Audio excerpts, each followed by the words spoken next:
Good morning, everyone. Happy Monday. Running a little late today. I'm Tabitha with Tabs on Tap.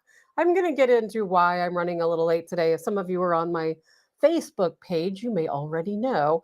But everything's working fine. No technical issues. So far, all is good. Hope that you guys are all having a good morning. And thank you, Allison. I did see you on there. I'm not sure if you're still there because I had to restart the stream because I was running late as usual. Anyway, I hope you guys had a really, really good weekend. My weekend was a little on the crazy side. I really didn't do a whole lot of anything. And then yesterday, I got the bright idea.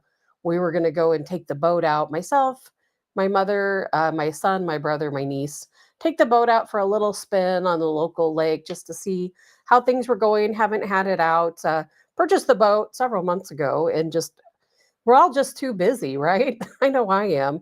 Finally got the boat out. Everything was off to a good start. And then made our way all the way across the lake, very far from the marina. And I noticed something was like, I smelled smoke. And I'm like, gosh, something smells funny. It smells like smoke. And I'm looking, and at first I don't see any smoke. So, I'm like, I don't know what's going on. Waited for a couple minutes and then obviously kept looking around, smelling smoke more. Then I start seeing smoke. And my brother was driving the boat at the time. And I'm like, man, we need to stop and see what's going on because when you're moving, it's hard to tell if the boat is smoking or not. You smell it. It's hard to tell if that's what you're seeing. And sure enough, we stopped the boat, and there's just smoke pouring out of the engine. So we get everybody to move out the back seats and go up to the front because at this point we're like, is the boat on fire? Is it just overheated? Like, what is happening? And we, lifted up the area back there, the engine compartment, and sure enough, the engine was on fire. It was literally on fire, and it was a hot fire where you see the blue flames. And of course, we're in a, not, I wouldn't call it a panic at that moment, but we were really worried clearly about what's going on. My mom is, on the boat. She doesn't know how to swim. And we have life jackets, we have plenty of life jackets for everyone. And so we weren't overly concerned. Oh, that's right. I forgot. My son wasn't there. I keep thinking he was because he had to come later on and help us. But either way, we didn't know what we were going to do. We're like, man, we're going to have to jump overboard. And these people on the bank are looking at us. And I'm like, are you guys going to like call somebody to help us or what? Or no, just sit there and look at us, which is exactly what they did. And then we're finally like drifting. And we're like, are we going to just jump out and leave the boat in the middle of the lake? I mean, that's not really safe for anyone. And as we were drifting towards bank, I'm like, well, if we keep drifting, we're gonna eventually hit the bank. Hopefully, it won't explode before we get there, and we'll all just secure the boat and scramble up the shore. So I was able to finally, we got towards the shore, grabbed onto a tree, and I'm like in the boat, holding onto the tree. The boat's on fire.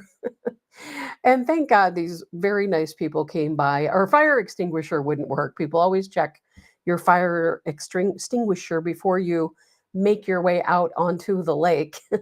Either way, the good news and the miracle of the day was these wonderful people came by, towed us back to the marina. We got the fire out.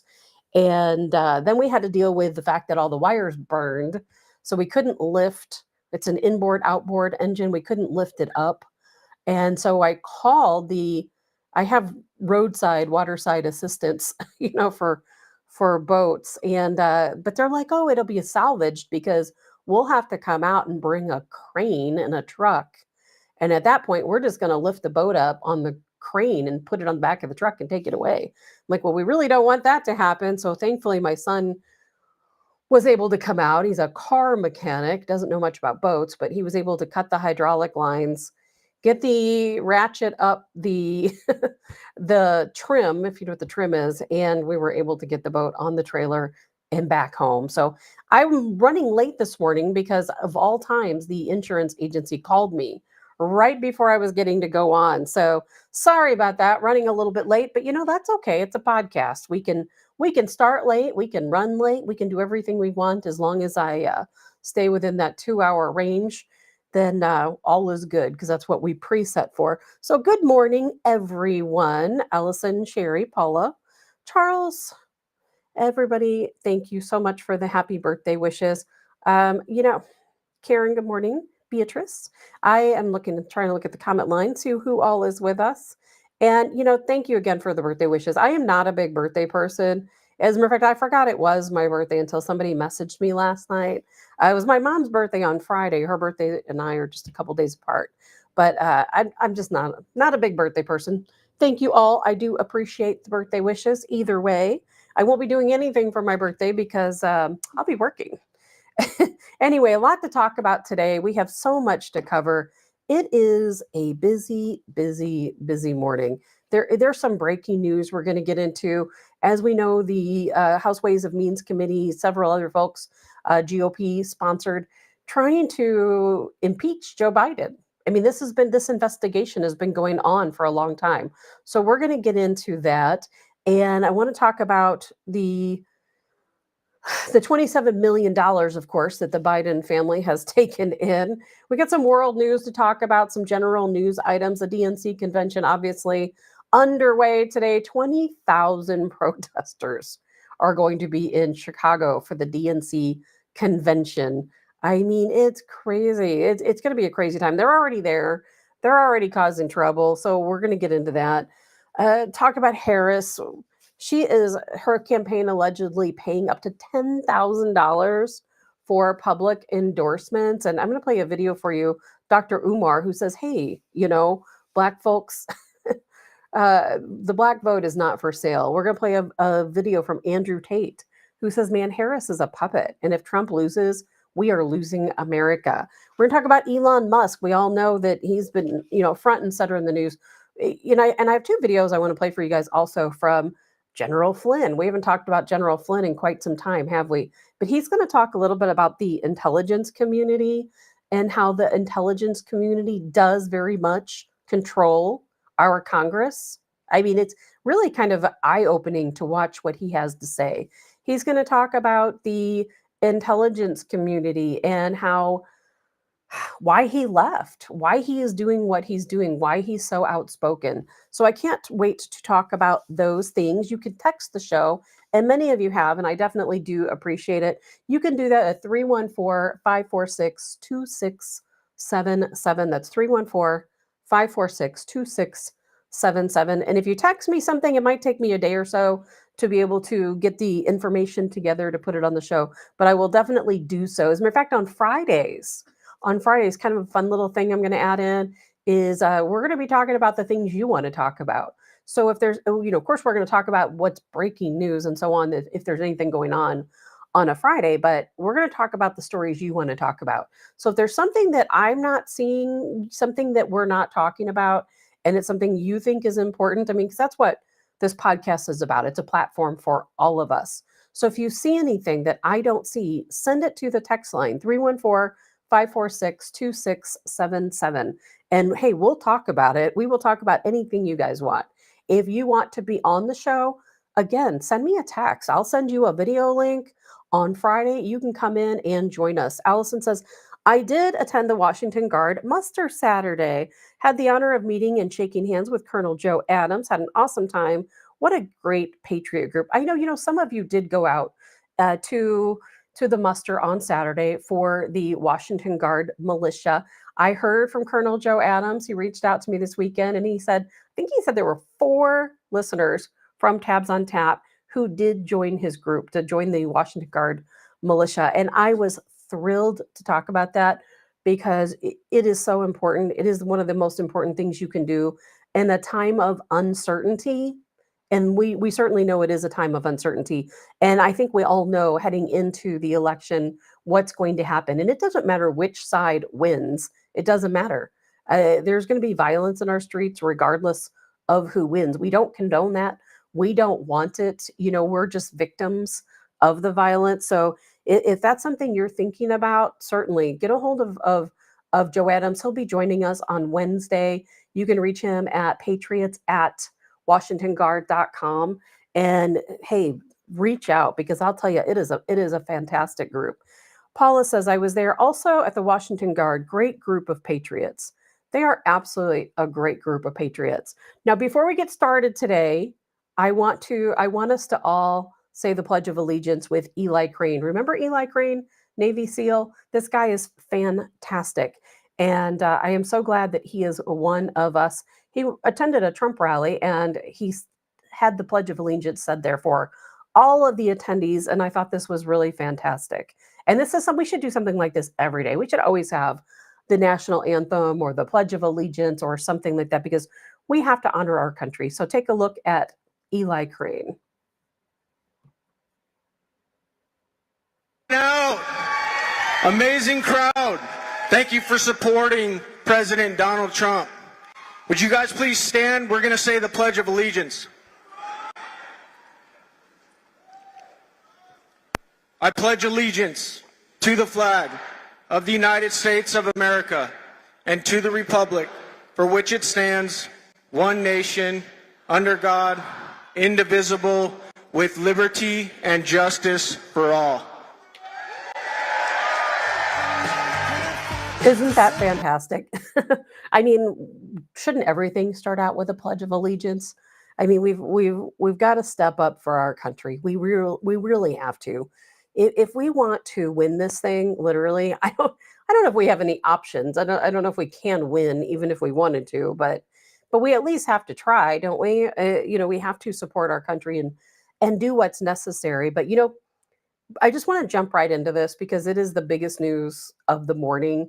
As we know, what's taking place with Joe Biden, man, we all know. I love when we see the thoughts we already have, what we already know. People call us conspiracy theorists, but we already know that the Biden family has been taking in millions of dollars. I personally think billions, but they did find out that it was millions, $27 million brought in by the Biden family. And this is an impeachable offense. So, what's going to happen? I want to play this breaking news Fox News clip for you guys so you can get a good idea what's going on here. Now, will Democrats pay attention? Probably not. We're just preaching to the choir. But I do love when we see everything we already know being vindicated. That yes, it's true. We're not all a bunch of conspiracy theorists. It absolutely is true. And will they impeach Biden? I doubt it.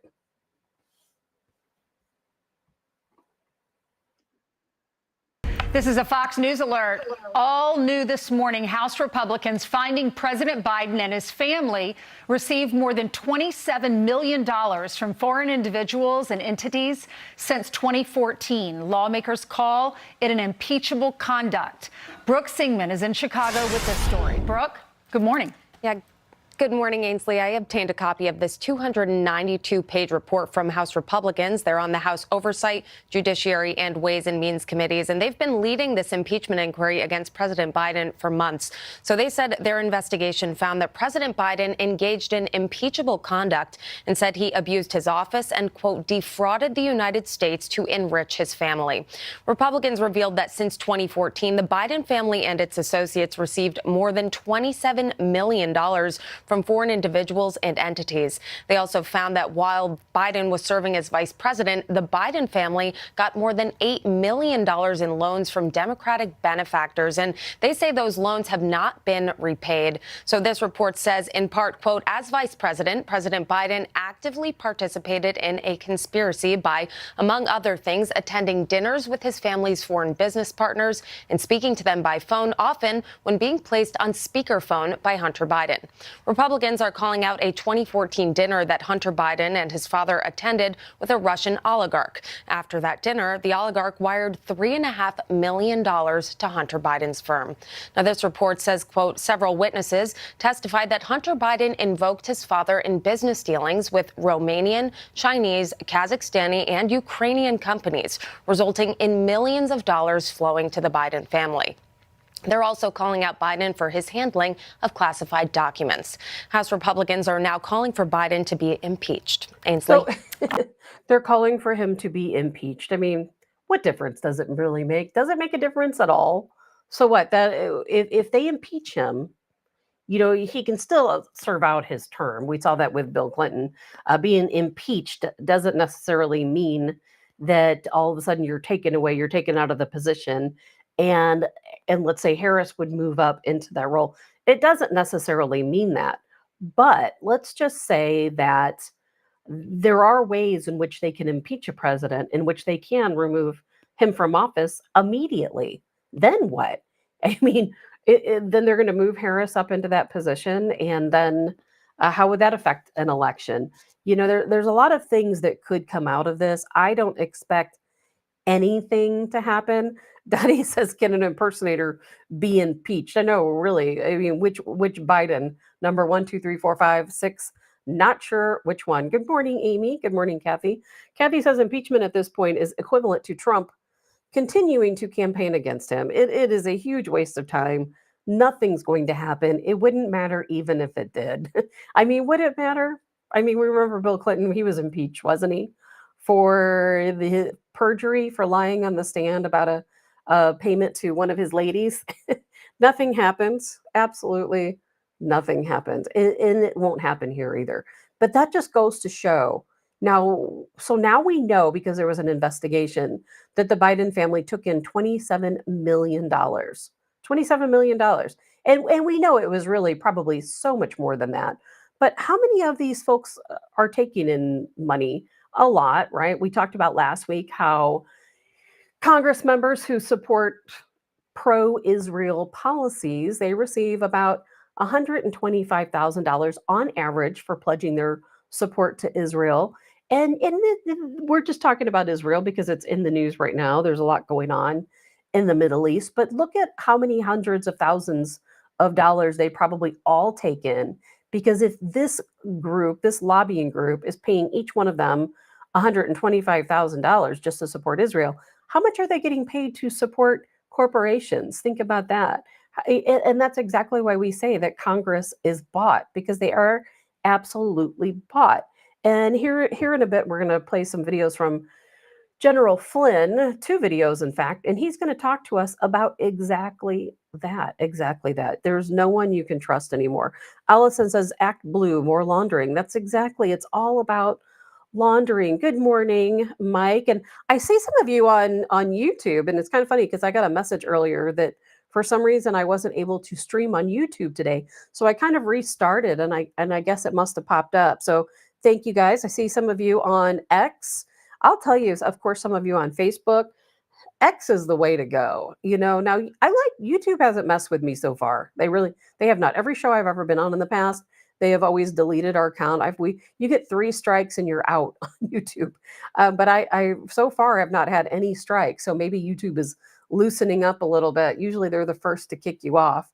Then comes Facebook. X, unless you're Robert De Niro, guess what? You got all the freedom to say anything that you want. I don't know if it's true. Didn't have time to confirm it. I believe it's true. And thank you, Paula, for sending this to me, because I had no idea. Actor Robert De Niro, always very, very loud about his opinions, right? Very outspoken about how much he cannot stand Trump or Trump supporters. And that's his right. That's okay.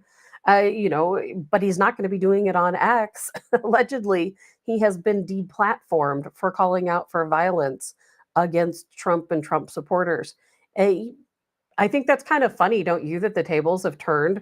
I mean, it's always been a situation where we are the ones who are being deplatformed. Remember, Twitter deplatformed Donald Trump and several other people. Charlie Kirk, there was a whole group of people that Twitter deplatformed because they were speaking truth, right? You can't speak truth in this country, God forbid. And so I thought it was really funny if they did, in fact, deplatform Robert De Niro, because he has certainly called out for violence. And so have so many other Democrat public figures called out for violence, and they should be deplatformed. And so should anyone. If anyone's out there calling out for violence and supporting violence, of course they should be deplatformed. It doesn't matter what side of the fence they are on. But we know it has always been one-sided up until now. So, man, if you do not have an X account, please make sure you sign up. I know a lot of people have mixed feelings on Elon Musk, and there's a lot going on that we're going to talk about with Elon Musk here in a moment. But if he's deplatforming people for calling out for violence against us, he is certainly allowing us a platform to speak the truth. And as we've talked many times, recently, Elon Musk, man, he's in the hot seat. He is definitely in the hot seat. I wasn't even planning on talking about this now, but since we talked about De Niro, then we may as well. If I can find my little notes because they're down at the bottom of my stack. So, Elon Musk, I thought this was kind of interesting, and I didn't really expect this to happen. But this goes to show where Elon Musk is going. And really, last week, I thought it was kind of funny that all of these different world leaders are calling out Elon Musk, talking about how powerful he is, how he is the most dangerous man in the world, how he is influencing a coup in Venezuela. They think he's influencing a, a civil war in the UK. I mean, truly, these countries are blaming him for things that are happening in their country. We know in Venezuela, their president, Nicolas Maduro, what did he do? He called out Elon and said, that he is solely responsible for the uprisings taking place in Venezuela. And why, you might ask? That's because all of these leaders, world leaders, they're claiming that because Elon Musk is giving us this platform X and allowing us a place where we can speak the truth, that people are rising up against their governments. But it makes sense, doesn't it? I'm sure you guys have all seen that meme going around that talks about if we all knew the truth, there'd be a revolution by tomorrow. Well, that's really kind of what's happening in these other countries. And as a matter of fact, it's really crazy how much credit they are giving to Elon Musk for some of the stuff that's going on. He was just in there's a big situation going on right now in Brazil where their ex has an office in Brazil, and they do operate out of this Brazilian office, some of their operations. And the Supreme Court was going after X because they want X to deplatform citizens and other community leaders in Brazil who are speaking truth and, as they call it, disinformation about the government. And X refused to deplatform these individuals. The Supreme Court threatened the judge in Brazil, the Supreme Court judge threatened to jail an ex executive. And so, therefore, Elon Musk said, hey, that's enough. You know what? If that's how you feel about us, we are not going to comply. We are not going to deplatform people who are speaking the truth. And so we will just move our offices out of Brazil. I mean, that's kind of a way to show them. I mean, they're not going to listen. They're not going to deplatform people for speaking the truth. And Paula says, I'm so thankful Elon bought X. Can you imagine how bad things would be if Jack Dorsey was still the CEO of X? Oh, I mean, we actually now we have a place. We have a place to talk. We never had that before. And we need to be taking advantage of that. If you do not have an X account, I'm telling you, start right now. Allison says, pray for the residents and business owners in Chicago. Man, you better believe it. Kathy says, perhaps they should raid his home. Talking about I can't remember now. We were talking about somebody else a few moments ago. And Paula, let's see here. Dottie says rebel rouser. Yes, he is. And so Elon Musk always in the news. And like I said, last week I was kind of like, this is so silly. They're going after Elon Musk. But now I can see why. And I don't agree with it. I think they're wrong. And I think we all need to sign up for I already have an X account. Everyone needs to sign up because you need a place to speak the truth. But think about this. How much influence does Elon Musk have? Do you know, you obviously know all about the war that's taking place between Ukraine and Russia. I mean, how can you not? And if you have been following along, at least with me over the years, or some parts of the news, not on MSM, but you'll know that Chechnya, they have sent in their fighters into Ukraine. They are fighting for Russia. And their leader, his name, I've talked about him many, many, many times. Ramza Kadyrov. He is the leader of Chechnya. He controls their army and their military. He led his Chechen fighters into Ukraine. Remember that? In the beginning days, there were hundreds of thousands of them coming into Ukraine to fight for Russia. Well, Elon Musk sent him a Tesla Cybertruck. I thought that was kind of interesting. So Elon Musk went, he met with he actually met with Katie Rov in Chechnya and presented him with a Tesla Cybertruck. How much influence does he have over world leaders? I'm really starting to wonder what's going on here. I do think that's really odd that he met with the leader of Chechnya and gave him a Cybertruck. And of course, a Cybertruck, they've decided they're going to take it into Ukraine and they are going to use it as part of their operations. Uh, so I don't know. I'm still for Musk. I don't think there's anything he's doing wrong. I think it's about time that we had somebody on our side fighting for the right causes, because he's one man against a whole army of others. So I hope he's successful. I really do. And it was kind of funny, but Elon Musk posted I keep want to always call it a tweet. I don't even know what you call it these days. He posted to X that he went into Chat GDP. We all know what that is, AI, and he asked AI who controls legacy media. And if you want to know what legacy media is, legacy media, that would be media as a whole, traditional media as a whole, newspapers, television, radio. And believe it or not, AI, Chat GDP, answered Democrats. So somehow AI is answering that Democrats own legacy media. And now, isn't that the truth? Because they do own what's left of the newspapers, they do own radio stations, everybody but the independents. And they certainly do own all of the major news channels, don't they? All of them. Even our beloved Fox National, still owned and controlled by the deep state. No question about it. It's just crazy to me. Like The Guardian, the newspaper The Guardian, they had an article that they posted this weekend. They are accusing Musk of inciting unrest in the UK. Because what? Disinformation. It is crazy. Absolutely. It's crazy to think that they are giving him this much credit. It really is. But it's not Elon Musk. It's the truth. That's what it is. They're after the truth. They want to silence the truth. Even Putin made a statement this weekend where he said, the biggest threat in the United States is censorship. They are censoring their people, and they are reaching a point of total censorship, and we are getting there. And that they're coming after Musk because they don't want the truth known, because just like the meme says, if you knew the truth, there would be a revolution by morning. Don't you think that's true? So keep an eye out, because man, Musk is going to be all over the news, and that's not going to end. They're going to continue to talk about him, because when you know the truth, then you're going to be very angry, no question about it, at everything that's going on. Good morning, Karen. Robert says, I always wonder about Musk. The man made his fortune off of governments. Don't trust him. I keep thinking what the Bible says, all will be deceived, all is all. So me as well.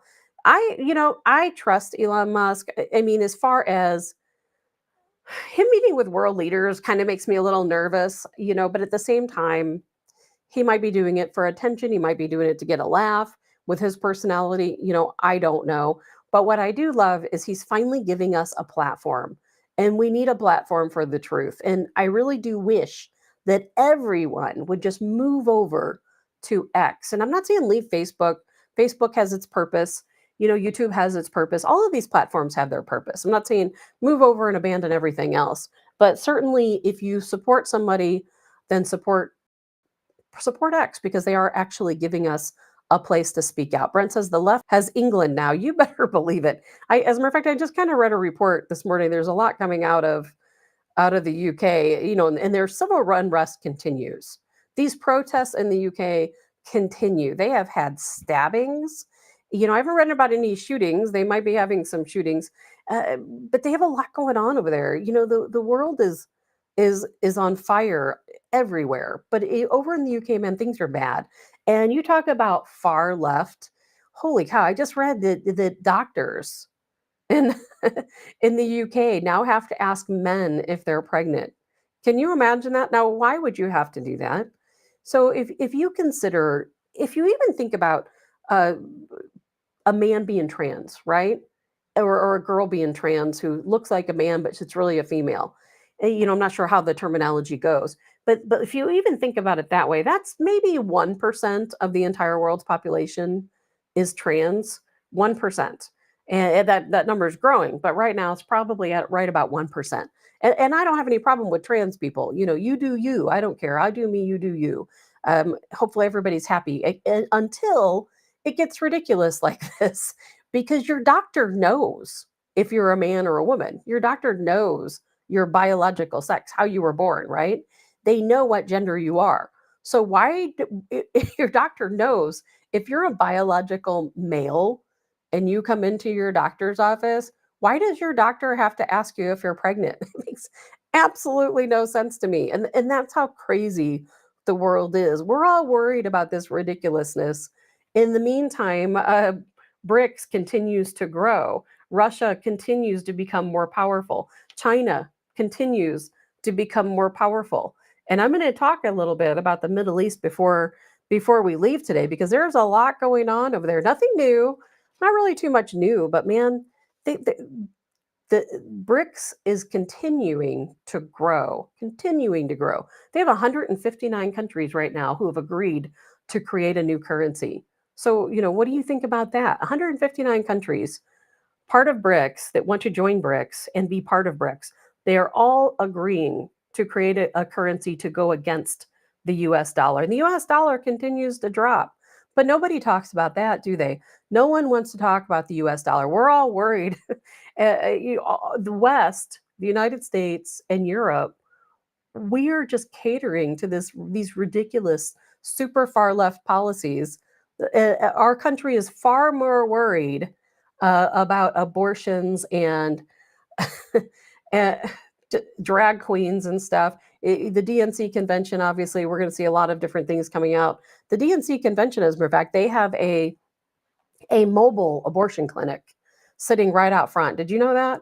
At the DNC Convention right now in Chicago, there is a mobile abortion clinic sitting right in front. So, hey, if you want your abortion, come up to the DNC Convention and you can have your free. It's free, by the way. They're also doing free vasectomies. So these are the things our leaders are worried about. In the meantime, the other side is gaining on us, because guess who's meeting with the world leaders? It's Putin.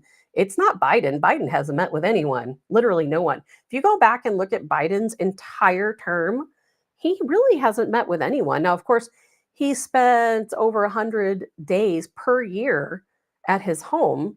And unlike former presidents, he did not keep a log of who visited him at his home. All presidents have always kept a log. When they're at their home, their personal home, they have to log who visits them, because even though they're on their day off, they continue to be the president of the United States. And it's still important for Americans to know who they're meeting with, but not Biden.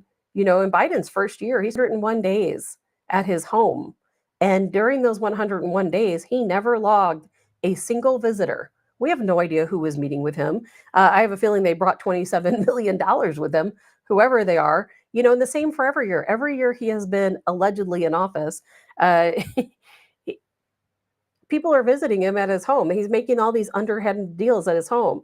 But while he's in public, he's not meeting with world leaders. Putin is meeting with world leaders.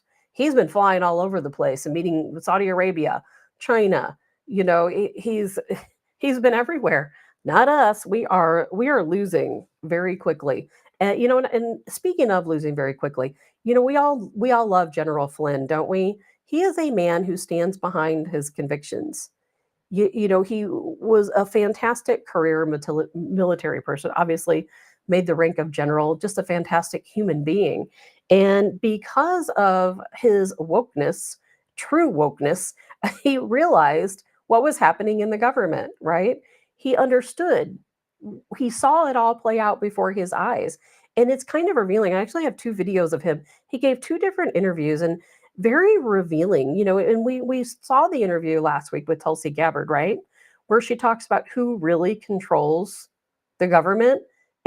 And she very clearly said, it is not whoever is named as president. She said, these people come in and out, they're interchangeable, but it's the deep state. I don't know if she called it the deep state, but she said there are several different individuals, the Clintons, the Obamas, and so on. And if you haven't seen that video, make sure you go back and take a look at it, because it's like finally somebody's speaking the truth. And the same with General Flynn. Finally, someone is speaking the truth. So I want you to hear this truth, because it is something we all need to hear. We all need to start paying attention, because guess what? I talk about a lot on this show about how we cannot trust Congress. I don't trust Congress. I don't trust the Republicans in Congress. I don't trust the Democrats in Congress. I don't trust the GOP. I don't trust any of them. I really don't. And you shouldn't either. And I love that General Flynn kind of says the same thing. He says there might be 5 senators that we can actually trust, 5 senators who aren't under the thumb of the deep state. So I want you here to hear it with his own words, because man, it's fantastic to hear from him, and it's fantastic to finally start hearing some truth.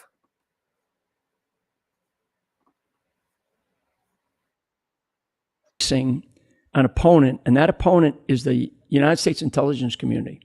And the United States intelligence community, both inside and outside, are the ones that are manipulating the outcome of what we are going to face over these next couple of months. But wait a minute. Weren't you and Andrew Go part of the United States intelligence community? Yeah. I led one of the largest intel agencies in the world. And you know these people? Yeah, I know them very well. I know all of them. And those that I don't know, I know what their roles are, what their positions are. And it's like, why did I only spend 24 days as the National Security Advisor?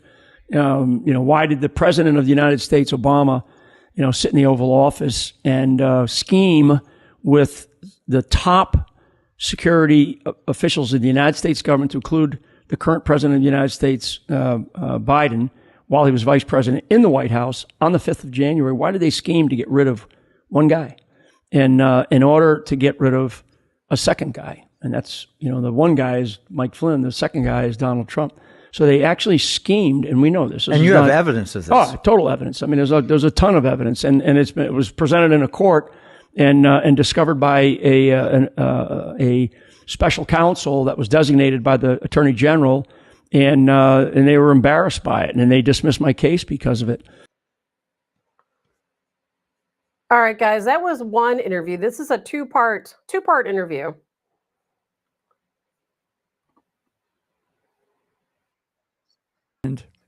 Is the intelligence community at the top level works to basically try to control who's ever in power, right? So you got an elected official, or a guy like me. So as a military officer, I'm going to be appointed into a job, and I'm only going to be there for a short period of time. In my case, a couple of years. You typically a commander, or you're in a job for a couple of years. Well, these bureaucrats sit there and they go, okay, this guy thinks he's going to be a tough guy and he's going to come in here and do all these things. We'll just wait him out. Because we're going to be here for like 20 years, 25 years, 30 years. Bureaucrats now, right? And then you get these members of Congress, and you get these members of the House or the Senate, and they're there for like 6 years, 12 years, 20 years. I mean, Joe Biden's 50 years. Right. So you get these people that they forget why they're there. Maybe when they were young and they were full of it, they were like, now I'm going to go and I'm going to save the world, right? And then they get there and somebody goes, okay, I can take care. What's your house payment? You got a house here? Don't worry about it. We'll take care of you. What's your house payment? You're from what state? Florida or Nevada? I'll take care of that. Don't worry about it. You got kids going to school? In fact, we know you got 3 kids in school, 2 kids in college, or 1 kid getting ready to go. We'll take care of that. You want to, I see that you like boating. These are the kinds of things that happen. Okay. And that's the corruption, the extortion in many cases. Right. And these people, they take it. They absolutely take it. There's very few, probably, maybe this many senators. Okay. The fingers on my hand, maybe. And I that's really highballing it to say that there's 5 senators, U.S. senators, that are not compromised, okay? Members of the House, there's very, very few members of the House that aren't compromised. Compromised being either you've done something like I just described and you accepted it, or you got caught doing some other weird stuff, right? Like you got caught doing some I mean, hanky panky. He got right? caught banging a tranny behind the Whatever. Congress. Right? I love videos like that. People have messaged me. They're like, "Why do you play so many videos?" I'm like, "Because I can't say it as good as he can." Hearing it from General Flynn means so much because he's there. He lived it. He sees it. He knows because he had the opportunity to become one of these insiders, didn't he? And I know that he had the opportunity to become part of the deep state. Of course, they would want him. Career military man, general, one of our most esteemed generals at that, and he didn't take it. He didn't go for it, did he?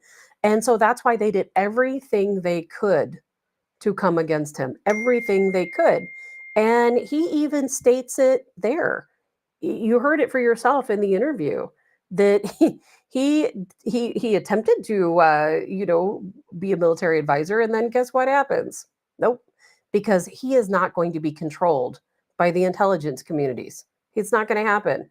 And what do you think happened? Remember when Trump was in office? Remember all the intelligence communities coming out? And while he was in office, they are all working behind the scenes to go after him. So how can we trust anything in our government when we know the intelligence agencies and what, according to Hillary Clinton, how many are there? I mean, dozens of these intelligence agencies that come together and all blamed Trump for the Russia collusion. I'm sure we all remember that, don't we? It's lies and it's deceit and it's against us, the American people. And how can we trust people in Congress? How can we trust them? When they're taking payouts and they're getting kickbacks and they're getting lobbyist money for different corporations, how can we trust anything they do? Because it all goes against us. They don't care about us. I really feel like it's really hard to win, even if Trump is in office, because we know that he spent his entire term fighting these people, didn't he? People on his own team. He spent his entire term fighting these people, and you just don't know who to trust. I don't trust any of them. Robert added a YouTube link. He said, Tulsi Gabbard, who actually runs the US government. Thank you, Robert. And you can see that on one of my shows last week. I think it might have been Thursday last week. And I also posted it on my personal Facebook page. And Allison says, Kabama, she was groomed, no question. Sherry says, can we call lobbyists what they really are? Bribery. It is. And I know quite a few lobbyists. I like them. They're fun. They're good people. They throw good parties and so on. But we also know they also have a lot of money, don't they? They make a lot of money themselves because these corporations pay them to go out and create legislation based on what the big corporation wants. We all know how the game is played. And like General Flynn said, a lot of these folks, they probably get started out for the right reasons, and then it quickly goes downhill from there. And once they're approached and they say, hey, we're going to pay, like he said, for your home or your student's tuition, or we're going to give you kickbacks, $100,000 for, if you support this group or that group. And you know what's really scary is it affects our foreign policy. It's what leads us into war. And again, I'm not bashing on Israel by any means. I'm just using that as an example because it is in the news right now. The current situation and political climate we're in obviously largely involves Israel. And like I said last week, we have Congress members receiving $125,000 to publicly support Israel. So who do you think, when it comes to war, what are they going to do? If it's not Israel, it's going to be another country, right? Let's give all of these Congress people $125,000 to support Ukraine. Well, then guess what? All of a sudden, we're supporting Ukraine in a war, right? We should be able to wipe the slate clean. We need a president who's going to come in. And of course, that's never going to be Harris. It's never going to be Walz. It's never going to be Biden or Obama or any of these other, because they're part of the same game. We need somebody to come in and say, you know what? Congress is not going to take any money. They are going to vote for policies based on what their constituents want, based on what their state wants. How about that? Not who, you put your You put your vote wherever the largest donor is, but that's exactly what's happened. Sherry says Israel is a safe haven for pedophiles. I've heard that, Sherry. Anything that's it's sad to say because I feel like I'm talking bad about my own country and my own people. I'm not. I'm talking bad about our leaders. But anything related to the West, whether it's United States or whether it's Europe, all a safe haven for pedophiles. UK in particular, because I'll tell you what, in the UK right now, they're going out and arresting citizens who are posting on social media, but yet they're giving them 2-3 years in prison. But you have pedophiles and people out, migrants raping people, and they're getting probation. So that goes to tell us everything we need to know there. But speaking of Biden, we were talking about Biden a few moments ago and about the revelation breaking news today about the Biden crime family bringing in about $27 million, right? Well, I want you guys to take a look at this because we often talk about Biden and rewriting history, right? Democrats rewriting history. Well, it happens and it is happening. And Biden in his ridiculous cognitive state is actually talking about very much talking about rewriting history. And I thought this was kind of funny. Excuse me. If you see the bat on his head, this video came from Intel Republic. Normally, they put their bat up in the corner. Why it's right on his head, I don't know, but I think they did it because it's hilarious. And we all know that they rewrite history, but it's so funny that he said this. And it makes me wonder if they mean rewriting history. And he said a recent example. Does he mean him stepping down? Because I don't think he wanted to step down. I think he was forced. I think he was forced to back out of the election. So here in his own words. What I'm excited about, beyond the specifics of this, we're rewriting history. We're allowing history to be written what happened. So our children, our grandchildren, everybody understands what happened and what can still happen. As a matter of fact, something happened here similar recently. Something happened here recently. What do you think he's talking about? Do you think he's talking about here with him? Is he talking about him? They rewrote history by saying, "Hey, Biden, we're going to take you out of the election because you're not able to handle it." I don't know what he's talking about, but I think that he misspeaks often and tells us things we shouldn't know often because he knows what the truth is. And I think we all know if you've ever been around somebody that has dementia or a cognitive disability, particularly related to aging, they will come out and just say anything. If they overhear a conversation.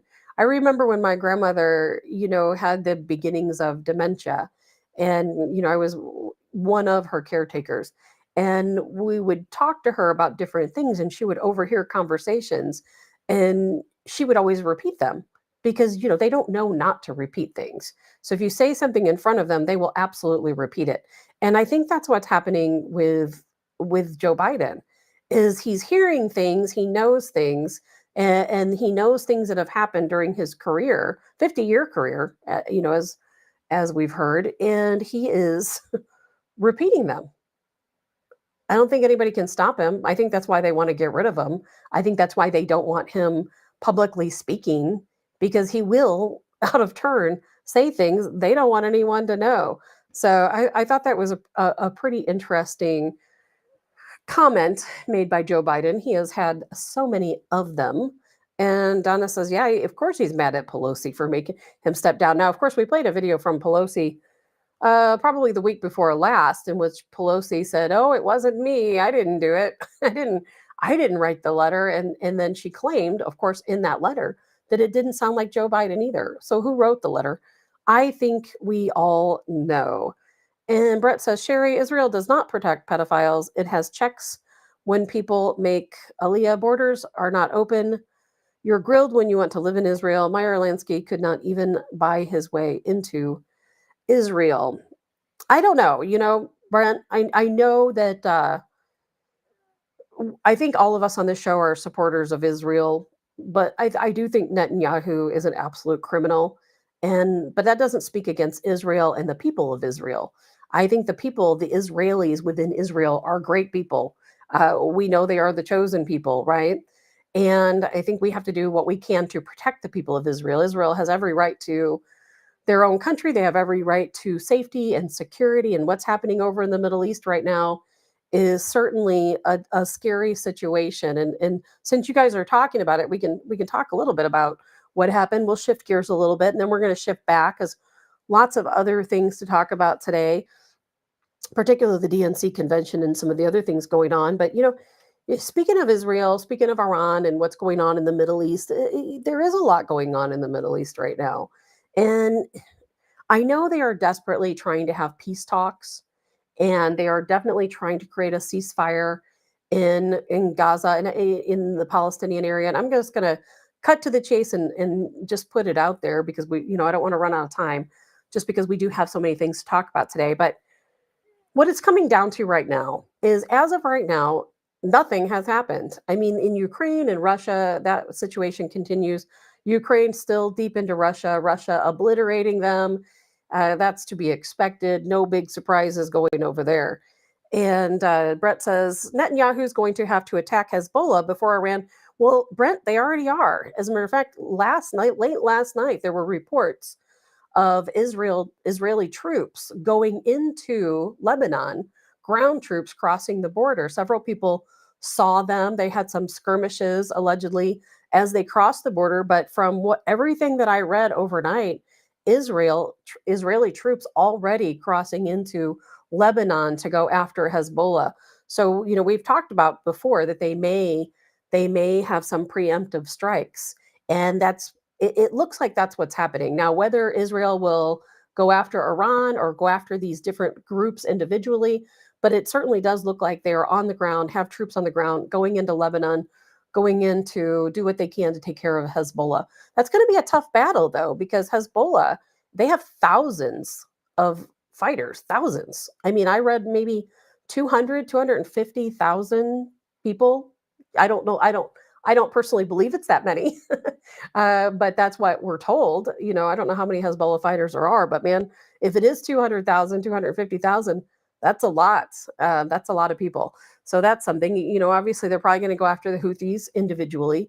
Saudi Arabia making an announcement. I think Saudi Arabia, from what I understand, have in the United States, we've been going after the Houthis for years over in Yemen, and Saudi Arabia is trying to make some type of peace deal with the Houthis. We'll see what happens there. And I think that's because of the Saudi Arabia's growing relationship with Israel.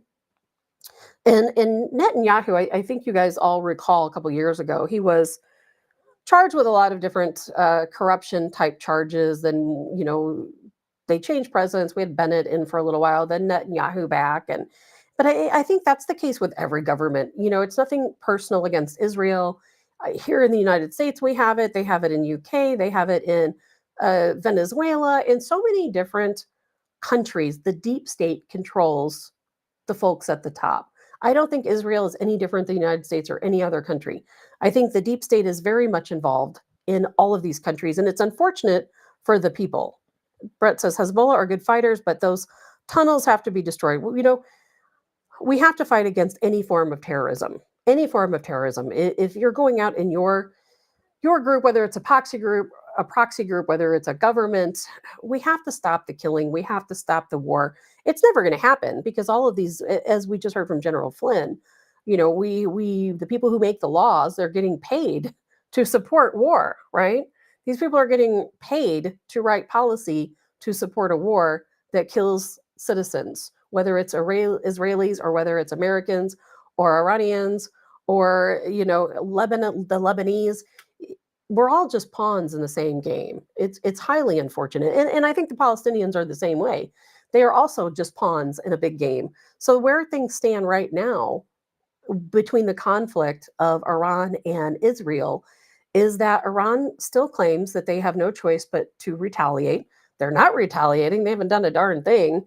Some claim they're building up their military. I know the United States, we have dozens of warships stationed very near to Iran. Hopefully, maybe that little show of force will give them pause and maybe they'll rethink their objectives. But we also have a situation where we have two sides that are just not going to collaborate. You know, Hamas says that they will, in Iran, both, and Russia and China, all of these groups, they all want Israel to be completely out of the Gaza Strip. They want them completely to withdraw. Israel says we're not going to do that. That we will create a ceasefire. We will stop bombing. We'll stop sending rockets into the Gaza area if we can occupy. We want to place Israeli troops along the border with Egypt, along the coast. Yet we want to make sure that the Palestinian people cannot leave. They need to stay in this area, and we want to continue our patrols. And of course, Hamas says that is absolutely not acceptable. We want I'm not talking right today. You can tell it's Monday. We want Israel to have a complete withdrawal. We don't want their troops in our streets controlling us and fighting with us all the time. So I don't know what's going to happen. I think that we're going to end up in a situation where, just like so many different things, when two sides are completely incompatible, they cannot live together in peace. What do? And now we have Russia and China stepping in, and they're both saying we want to create a free Palestinian state. And are they going to get involved? Are they going to get involved directly with Israel, saying, hey, no, you're not going to occupy the Gaza area. You're going to withdraw your troops, and these people are going to live freely and fairly like anybody else in the world. They can come and go, they can travel. Right now they can't leave, they can't really do anything unless they escape. So it's a tough situation, and I always say I'm for humanity. I would really like to see no lives lost. I would really like to see the deep state out of our government, and that's what it comes down to. It's not about Israel fighting Iran. It's not about Ukraine fighting Russia. It's not about the United States being involved in literally all of it. It's about the deep state. The deep state is the one that controls everything. We're all just the pawns. And I don't think any of that is going to change anytime soon. Outside of that, that we had a lot of I have a couple of statements here that I saved because there are a lot of world leaders have a lot to say about the United States and our involvement. It worries me because I'm thinking, all right, it's one thing for us to know the deep state controls everything. And we know that people like Russia and China, they understand our position as the United States. They know we're always involved, aren't we? Always in the middle, always in the middle of everything causing trouble. And I saw so many different statements come out this weekend between China, Russia. We have, let's see here. This is from Alex Karp. He's the CEO of the data mining software company Palantir, which we all know who that is. They work in the defense and intelligence industries. Now, here he is stating that the United States will very likely fight a three-front war against Russia, China, and Iran. Now, this was featured in Fortune magazine. So, can you put any credence into that? I don't know. Iran, they're asking China to help expand its surveillance and high-resolution images of military targets in Israel. Is China going to help Iran? Are they going to provide them with this information? We, the United States, were accused of supplying Ukraine with exactly this, with intelligence reports, with high-resolution data so that they can choose their targets in Russia. Biden just this weekend said, no, that's not true. We're not actually doing that. We had Putin that made a statement that said, the U.S. is moving towards total censorship. Because why? Because they don't want us to talk about what we're talking about right now. The deep state doesn't want us to talk about the deep state. We all know that. And that's why we appreciate Tulsi Gabbard and General Flynn so much. China, they said the United States poses the greatest risk to a conflict with nuclear weapons. Is that true? I mean, are we the ones so close to pushing the buttons? I've never felt like it was us. Our government, of course, wants us to believe it's Russia. But is it really us? Maybe we're the one inciting all of the nuclear threats. Brent says Israel was good to the Palestinians until Hamas. Israel left Gaza. Hamas attacked Israel. Israel needs to control the corridors of Gaza. Otherwise, Hamas or another group will come back with more terrorism. But Brent, both people, both sides, they're both violent. Israel, violent. Palestinians, violent. Not Palestinians necessarily, Hamas, and not the Israeli people. It's the deep state. We have to remember it's the deep state, because look at Hamas. Who funds Hamas? We do. The United States. We fund Hamas, don't we? We also fund Israel, don't we? We support Israel. We come out publicly and says, "Oh, we love Israel. We're going to do everything we can to support Israel. We're going to jump in this war with Iran, China, and Russia to support Israel." But out the back door, we're giving millions of dollars to the leaders of Hamas. So it's like, how can anyone choose a side other than humanity, right? Because that's the humans, the civilians, the innocent people.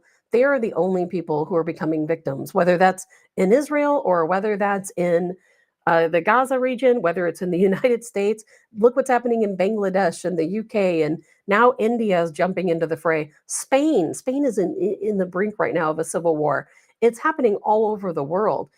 Africa, we're probably going to be attacking Africa soon because the one of the leaders in Africa just recently stated over the weekend that the IMF, as a matter of fact, I'll read it to you because I don't remember the exact words. I wasn't actually even planning on talking about it, but since we're bringing it up, I mean, the world is crazy, and there's so much craziness going on that it never ends. And I just had it here. Maybe we won't talk about it. But so the leader, one of the leaders of Africa, came through and he said, "You know what? We don't need the IMF. We don't need the World Bank. We don't need anyone. We are self-sufficient. We don't need you." And he talked about backing currency in gold and taking loans from other countries like Russia or China. The world is rising up against us. And Allison says war is violent. It is. Of course, it's violent. And it's unfortunate that we are all just pawns in the big scheme, isn't it? The 30-year plan, right? What is the 30-year plan? What's the goal at the end of the 30-year plan? I don't know, outside of world domination and all of us wearing black burqas and running around in secret trying to live our lives. I don't know. There's nothing good that's going on at the end of the 30-year plan. Let me tell you that. There is nothing good happening at the end of that 30 years. They're going to control everything we do. They're going to control obviously, they already control our media, but they're trying to shut down some of the last platforms we have left. And Putin sees that, obviously, talking about we're almost to the point of total censorship here in the United States. They're constantly trying to make plans here in the United States to take away our freedoms. It's going to be a matter of time before we are jailed for talking about the truth, what they call disinformation. It is just a matter of time. It's happening. So, in the Middle East, we have American Airlines. They canceled all flights to Israel, to and from Israel, until April. I mean, does American Airlines know something we don't know? Is something getting ready to go down? There's a lot of folks who certainly think it is heading in that direction any day. But they've been saying this for a while. I don't know what's going to happen. There's just a lot taking place. I don't see anything different. Biden this weekend made a statement. It was a video. I'm not going to play it because I don't really care. But Biden made a statement this weekend that he would like to call for a new election in Venezuela. So this is how involved we are, the United States, in the business and the politics of other countries. We, the United States, we don't recognize the election in Venezuela. Now, I'm quite certain that it was our government who placed Maduro into that position. He's just another deep state puppet. And I'm quite certain that we are the ones who placed them there. So what has he done that all of a sudden now we don't like? So the Biden administration talking about a new election. Now, what control do we have over an election in Venezuela? Why is it our business to call for a new election? And the Venezuelan president, Nicolas Maduro, he's like, go ahead, because I'll win again, because it's all rigged, just like everywhere else in the world. It's all rigged. All rigged, no question about it. So, there's a few different things I want to talk about before I get into the DNC convention, the Democratic National Convention taking place again, starting today through the 22nd. We're definitely going to talk about that. But I wanted to talk about some more important things in between, because there is a lot to talk about. And I've been seeing for a couple of days. Like I said, sometimes you guys are far ahead of me. I kept seeing these posts that said, take the, if you have a driver's license, it'll say at the bottom, or on in some states on the back, if you are an organ donor. If something happens to you, they're going to look at your driver's license and they're going to say, oh yes, Tabitha's an organ donor, or no, she's not. Is your medical treatment different based on whether or not you are an organ donor? Some people say it is. And, I kept seeing these posts going around on social media talking about, well, you need to take that off your ID, take that off your driver's license. If you're an organ donor, don't put it on there. And I kept thinking, why do people keep saying this? Like, what is going on that I don't know about? I finally found out what was going on that I don't know about. There was a football player, young man, in North Carolina Central University football player, Terrence Howard. And now Terrence was in a car accident, and the hospital he was taken to, Atrium Health Carolina's medical center, they claimed that he was brain dead. Well, his family disagreed. His family did not believe them that he was brain dead, and they wanted him transferred to another hospital for treatment, because this hospital was telling the family, there is nothing we can do. Your son is brain dead. We're going to have to pull the plug, or allow him to continue on life support, which is clearly not in his best interest. And so therefore the family's like, no, we don't believe you. We want to have him transferred. The doctors were putting up a pretty good fuss saying, no, you need to leave him here. We don't think transferring him is a good idea.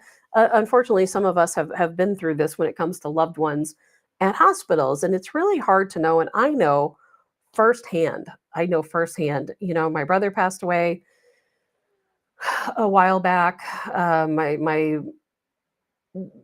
My son's father, passed away during COVID. And it's really hard to know, do you trust the doctors when they tell you this person has no chance? Do you want to leave them on life support? Do you want to take them off?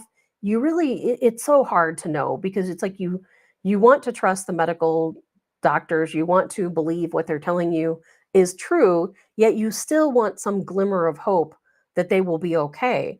And according to the parents of Terrence Howard, they are suing the hospital because they're claiming that their son was an organ donor, and the hospital didn't want to transfer him for better care because he's an organ donor. And I think we all know that when you are an organ donor, hospitals make a lot of money off of your organs. They absolutely do. And I personally, this is my own opinion. It's okay if you don't agree with me. I would love to hear your side of things if you don't agree. I absolutely do think that you receive worse care if you're an organ donor. I really do. I think if the hospital has nothing to gain, I do think they try harder to save you. I'm sorry, but that's how I feel, and I'm not saying I'm right, but that is how I feel. And I know, and this is my personal experience with this. Now, my son's father was not an organ donor. His situation was he had COVID. He went into the hospital. Of course, they gave him the remdesivir.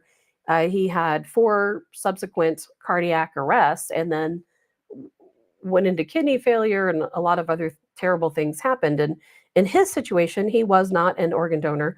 I think they did absolutely everything they could to save his life. I really do.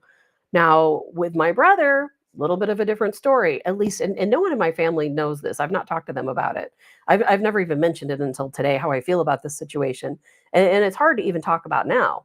But my brother was an organ donor. And I'll tell you what, and I will be very honest with you, my brother was an alcoholic, and he had cirrhosis of the liver, and it was severe. There was no question about it. He was going to die eventually, one way or the other, but maybe not the day that he did. And so the way I feel is that as soon as he came into the hospital and I was there, they asked him, "Are you an organ donor?" And he was very proud of being an organ donor. Yes, he's like, "I am." He was very proud of wanting to donate his organs. And I swear to you, I really do feel that his care was compromised because of that. And people in my family may disagree. They probably don't even want to talk about it or hear about it. But I'll tell you what, when he did pass away, guess who was on the phone calling? the same day, relentlessly, people from these different companies calling. Oh, there was one person in particular that probably called me 50 times wanting, they said, oh, we got to know right away. We got to know right away. We want to harvest, his organs. And I'm like, what in the world is going on? You're calling me? He just passed away, hours ago. It was a heartbreaking, one of the most devastating things that ever happened to me. And all they're worried about is his organs. And we refused to call them back. I would not call them back. I would not talk to them. And sorry to, drone on about it, but Dottie says, yep, she got the same calls. And Mandy says, I 100% agree. I have a personal experience. And Todd says it does put you in a tough spot, because you certainly want other people to benefit when your loved one passes away. You want someone else's life to be saved by an organ. Now, in my brother's case, I didn't really understand it, because his organs were in failure. I don't know what they could have used. I don't want to know what they could have used, but they would call and ask about different things, details I'm not going to get into, but I don't know. I think that people need to look into this, and I really do firmly believe you need to remove the donor from your driver's license. I think when you receive medical care, you shouldn't even tell the hospital that you're a donor, And now hospitals will tell you and doctors will tell you, well, they ask you. Now, I have been told this before, and again, prove me wrong if it's not true, because if it is, I will be happy to come on and make a correction. I have heard before from doctors who will say, well, if you're an organ donor, we may not choose to give you certain types of medication because it will affect your organs, and then they are no longer viable for transplantation and for, to donate. And so it does affect your medical care, at least to that degree, but I believe it affects it to a much greater degree. And I really did feel like when my brother was in the hospital, he was at St. Luke's, that they treated him less kindly because he was an alcoholic. I really do. And you'll never be able to change my mind about that. There's things I could tell you, but I can't, or I'd have to end the show right now because I'd be very upset. So Donna says minutes count for transplant. Of course they do. They absolutely do count. And I'm all for donating. So it's good to be an organ donor. I don't want you to think you shouldn't be an organ donor. I think it's one thing to say how you handle it. If you take it off of your driver's license, if they ask you if you're an organ donor, you don't have to tell them. But yet you can still have a living will. You can still make sure that your family knows that, yes, you do want to be a donor.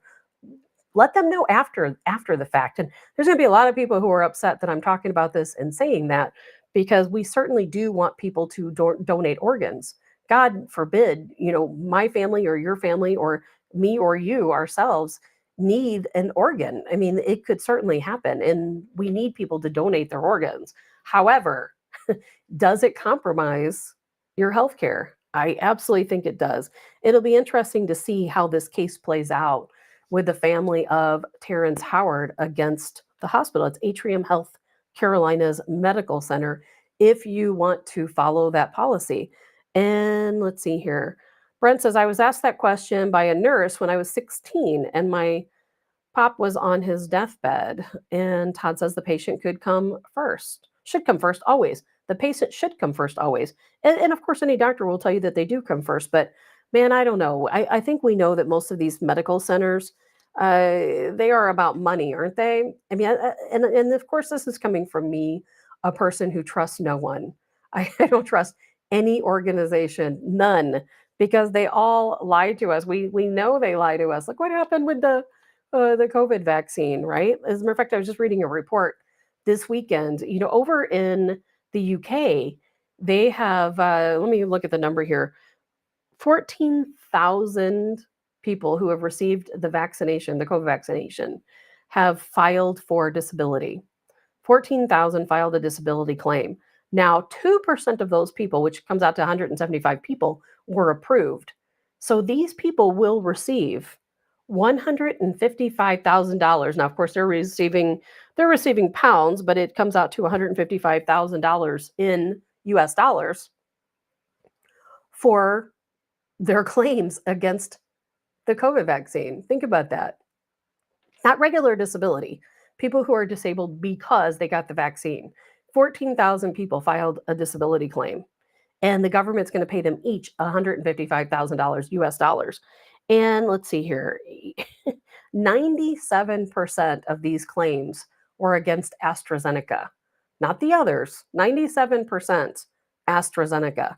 Crazy. So if the show disappears today, I'm saying all of the code words that are in the algorithms. So we'll see what happens. A Japanese study I read over the weekend, 4,900%. Think about this. 4,900% increase in heart failure amongst folks who took the COVID vaccine. And don't think they're not going to try to get you to do it again, because we know it's coming around, isn't it? As a matter of fact, Dr. Fauci right now, been vaccinated 6 times. He has COVID right now. Dr. Fauci does right now. And we know Biden allegedly did recently. What happened to him in Las Vegas, I do not think was COVID related, but what am I to say? But that's crazy, isn't it? 4,900% increase in heart failure for folks who got the vaccine. And the list is too long for me to read all of the information that I was coming across this weekend, the increase in different viruses and syndromes. I read this report, man, it was probably like 4 pages of syndromes that people have had since getting the vaccine. It was far too many to read, but we know they're going to be pulling some crazy stuff on us, don't we? We have monkeypox now spreading all across the world, allegedly. I know Sweden, Pakistan, the UK claims they now have cases, and we have the T-pox vaccine, of course, to fix that for all of us, don't we? So we'll see what happens there. And don't think, like I said last week, that just because you've had the smallpox vaccine as a kid, they will still want you to take the monkeypox vaccine, the T-pox. They have already made that very clear. Brent says, COVID or monkeypox? Man, they're both coming. They're both. I mean, we're gonna get a double whammy with the COVID. And you know what's funny is they used to say that you couldn't have COVID and monkeypox together. They said that couldn't happen. It was not even possible. And then we had the Italian man, I don't know if it was last week or the week before, who had HIV, COVID, and monkeypox, all 3. And they believe that now it's possible that monkeypox has spread to Italy, has spread to other parts of Europe. So we'll see what they're going to do with us. Probably a lot of things. And speaking of things they're going to do to us, it I've been reading so many crazy reports this weekend. I try to do the deep dive on a lot of different topics, and I read on there, I whether it's true or not, I don't know. We know that the United States has ordered millions of dollars, over $100 million worth of T-pox vaccines, but I am hearing from a lot of different people that our government is absolutely going to be pushing for mail-in ballots because of monkeypox. It's something to look at, something we've got to, talk about and see if we see that in the coming days, the coming weeks, they start talking. Remember when COVID first started? I remember, because in January of 2020, I started posting about it. And I saw the first case that appeared in China. I saw the videos of the people falling over in China. And then I remember when the first case came here to the United States, and I remember talking about it. And it started out a lot like what's going on with the monkeypox. And they claim that this new clade, I think it's clade 1B, is much more powerful, more deadly, transmits much more easily than the other. And they're already seeing that the DNC convention is going to be a super spreader event of monkeypox.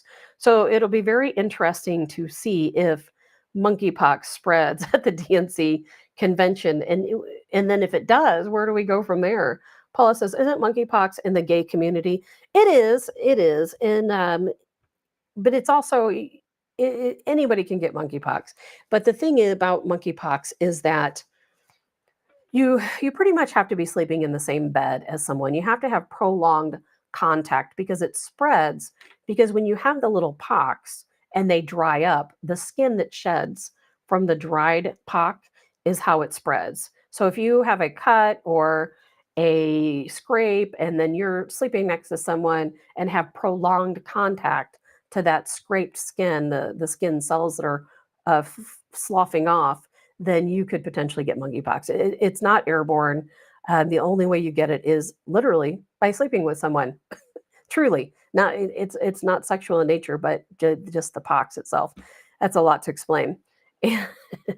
Brett says, Tabitha, the show will be erased. Tape it now. Oh, it is being taped. No question about it.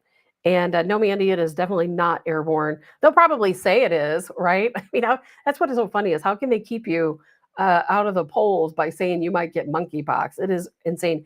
And what do they think's going on at the DNC where all these people are going to get monkeypox? I would really like to know what they think is having around then. And Kathy says it does spread through sex or open sores. I didn't know that, Kathy, but I did know it's spread. I did know it was spread through skin sloughing. I'm not too concerned about monkeypox. I don't expect to get it. I don't expect any of you to get it, but you know what? You never know what's going to happen. So anyway, switching gears, again, so many different things to talk about. This should not surprise you because you guys know, obviously, under Biden, right? Prices through the roof on everything. Have you looked at new car prices yet? I know I have. And when you can expect to pay, gosh, I own a Jeep, as you guys know. I just bought another Jeep. Prices are through the roof. Car prices are through the roof. Stellantis in Detroit, man, they just laid off 500 temporary workers. Let's see, that happened today in Detroit because guess what? They have too many motors. I mean, who would have ever thought this? Too many motors. They have over 20,000 motors that Stellantis has built, but they have no vehicles to put the motors in. Because why? Because people are not buying new vehicles. Most people can't afford to buy new vehicles. Most people can't even afford to buy groceries or pay for their medications right now, right? And this is how things start going downhill. We start seeing these layoffs. As a matter of fact, they've let their entire second shift go. And that comes out to about 2,400 people in their second shift who were working on the Ram 1500 Classic. They're going to stop production on the Ram 1500 Classic right now. Nobody's buying cars. How can you afford to buy a car when you can't even afford to put food on your table? I would really like to know. And this is how things go downhill. This is how we end up. I already believe, again, that we're in a recession. And a lot of people believe we're heading towards something similar to a Great Depression. And this is how it starts. People stop buying things they can't afford. Now, Stellantis primarily produces Jeeps, Jeep Wranglers, Jeep Gladiators. And again, they produce motors for the Jeep Wranglers and the Jeep Gladiators. People aren't buying them. Have you looked at the price of a new Jeep? I mean, I bought a used Jeep, so I am not one of these folks paying $95,000 for a Jeep.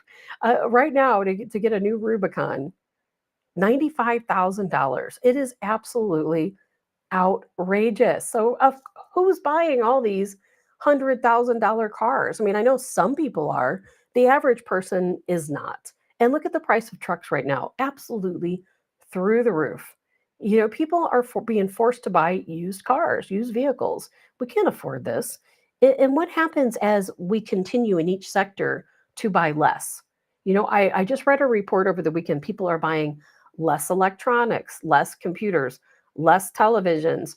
And people are waiting for things to go on sale. They're waiting for clearance sales. They're buying used. I've heard more people are buying computers and electronics on something like Facebook Marketplace than they are at the stores. It's ridiculous. Dottie says a new car costs more than my first home. It is absolutely insane. And Kathy says, I want a Jeep. How are they with, believe it or not, Kathy, they are excellent in crash testing. I watched an entire video of vehicles being crash tested, and the Jeep was one of the top vehicles. Very little impact. As me, myself, in my old Jeep, I was hit by a truck. I was rear-ended by a truck at a stop sign. It broke my frame in 3 different places, completely buckled my Jeep frame. Well, guess what? I wasn't hurt at all. The cab, the interior of the Jeep was not compromised at all. Very, very safe vehicles. And I know a lot of people like the Broncos. The new Broncos are, unfortunately, in the crash test, did not do well at all. They were completely obliterated. So as much as I love the Ford Broncos, I will not be buying one. Jay says, good vehicle, but the name makes them even more expensive. You mean a Jeep? Allison, drive a Jeep Grand Cherokee. Yes, those are also excellent vehicles. To me, I feel like a Jeep is about as American as it gets. But I'll tell you what, they're actually made in Toledo, Ohio, by the way. So a Jeep Wrangler anyway, is actually an American-made vehicle. But again, who's buying these vehicles? I think we really got to start looking at who's buying what, really. Because if most people are uh, struggling to buy groceries, medications, the general necessities they need to get by, who's buying these expensive cars? I think we're going to continue seeing layoffs. I don't see how we can avoid it. We're going to continue seeing these layoffs. And I'll tell you, I'll tell you, we're in trouble in so many ways in this country. Did you see this past weekend? The World Population Review released a report about IQs. And I really thought, man, we're the United States. We have an excellent educational system. I knew we wouldn't be the top because I've worked in recruiting too long to know, and I've hired a lot of people, and I know there's a lot of people in our country who are not very good with technical things. However, I still thought we'd be pretty high up on the list, but we're not. As a matter of fact, I was really. It took me a long time, let's just say, to go through this list to even find the United States. We're so low. So they ranked countries by IQ. Who is number one as far as IQ? And they came up with this study. It's just an average IQ based on testing of IQs through these different countries. Who's testing IQs? I don't know. But according to World Population Review, Japan, number one. Their average IQ is 112.54. Number two, South Korea at 111.09. Taiwan, 110.96. Iran, 110.9. Italy, 110.79. Hong Kong, 110.72. Hungary, 110.41. Serbia, 109.81. Finland, 109.14. And Vietnam, 108.80. We're not even in the top 10. Oh my God, we're not even in the top 10. You know where we are? We're number 29. Our average IQ is 97.43. We are number 29. Jay says lack of education is why the Middle East has to do with so much violence. Our education has led us to this as well. Kathy says that's interesting. You know, we are not, our education system has taken a huge hit. I don't think I'm telling you anything you don't already know, right? We're learning on a curve is what we're doing to our kids. And it used to be, remember we used to have all these honors classes and advanced classes? Well, you can't do that anymore because that's privilege, right? They have to take away what they consider white privilege by taking away honors classes. Why that's called white privilege, I don't know, because there's certainly plenty of minorities in those honors classes. And what we started doing is we started teaching kids on a curve. And that curve is based on literally the lowest students, the students with the lowest grades. We had to move our curve. Do you remember when that happened? A couple years ago, we moved the curve. It's really sad what's happening in our country. The dumbing down of our society, our educational system should be the best in the world. It should absolutely be the best in the world, but it's not. And it's certainly not fair. And I will tell you firsthand that some of these schools in our inner cities, let's just take St. Louis as an example. I'm not saying there aren't good teachers in our inner cities, but it is absolutely true that some of these schools, they have a lot of problems. They have a lot of violence in the schools. They have kids recruiting other gang members in the schools. They have guns in the schools. And not to say that doesn't happen all over the place, but it's certainly more prevalent in some of the more urban schools. And we're seeing teachers, the turnover of teachers in these schools is horrendous. And that sometimes the teachers' qualifications, not always great. And it's a real problem. I don't know how we fix it, but I think we're like a world laughingstock that we, the United States, we claim to be so big and powerful, and we're number 22 or 29, sorry, on the list of average IQs. It's pretty sad. Jay says, proven fact, low education countries resort to more violent activities because they lack the skills to address the problems. Okay, Jay, but if that's the true, some of the more violent countries are on that list in the top 10. We're not on there. Of course, there's a lot of other countries. We were kind of tied with Denmark and Finland and Norway, so we're kind of right about that range. But I'm sad and disappointed by that. I really am. And of course, there's a lot that goes into IQ besides just education. But man, that's terrible. It's like, what in the world are we doing to ourselves? And you know what? And I have an answer for that too. I have an answer to what we're doing to ourselves. You know what we're doing in this country? We're feeding our children chemicals. That's what we're doing. Feeding our children chemicals. How do you expect our children to excel when they're eating processed food? And a lot of processed food, guess where it's coming from? And Genevieve, she read somewhere that fluoride can lower IQ. Exactly, Genevieve. Look at our look at the water that we have in our country. Look at the food we have in our country. Processed food. I just read a report over the weekend that processed food leads to worse outcomes for diabetics, and it causes all types of diabetic complications. Not surprising. And Monica says, get rid of the Department of Education is a good first step. No question. Get rid of them. Get rid of the teachers union. No question about it. Monsanto. I'm not going to read this whole list because there's just too many, but they're all really good.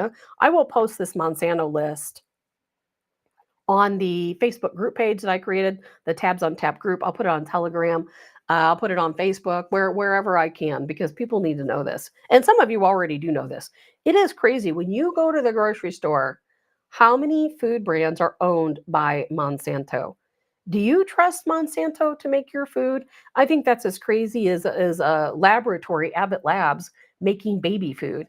Monsanto, the same folks that give us cancer from several other insecticides and other products who create GMO foods, no question. So here's some of the companies. Again, I'm not going to list all of them.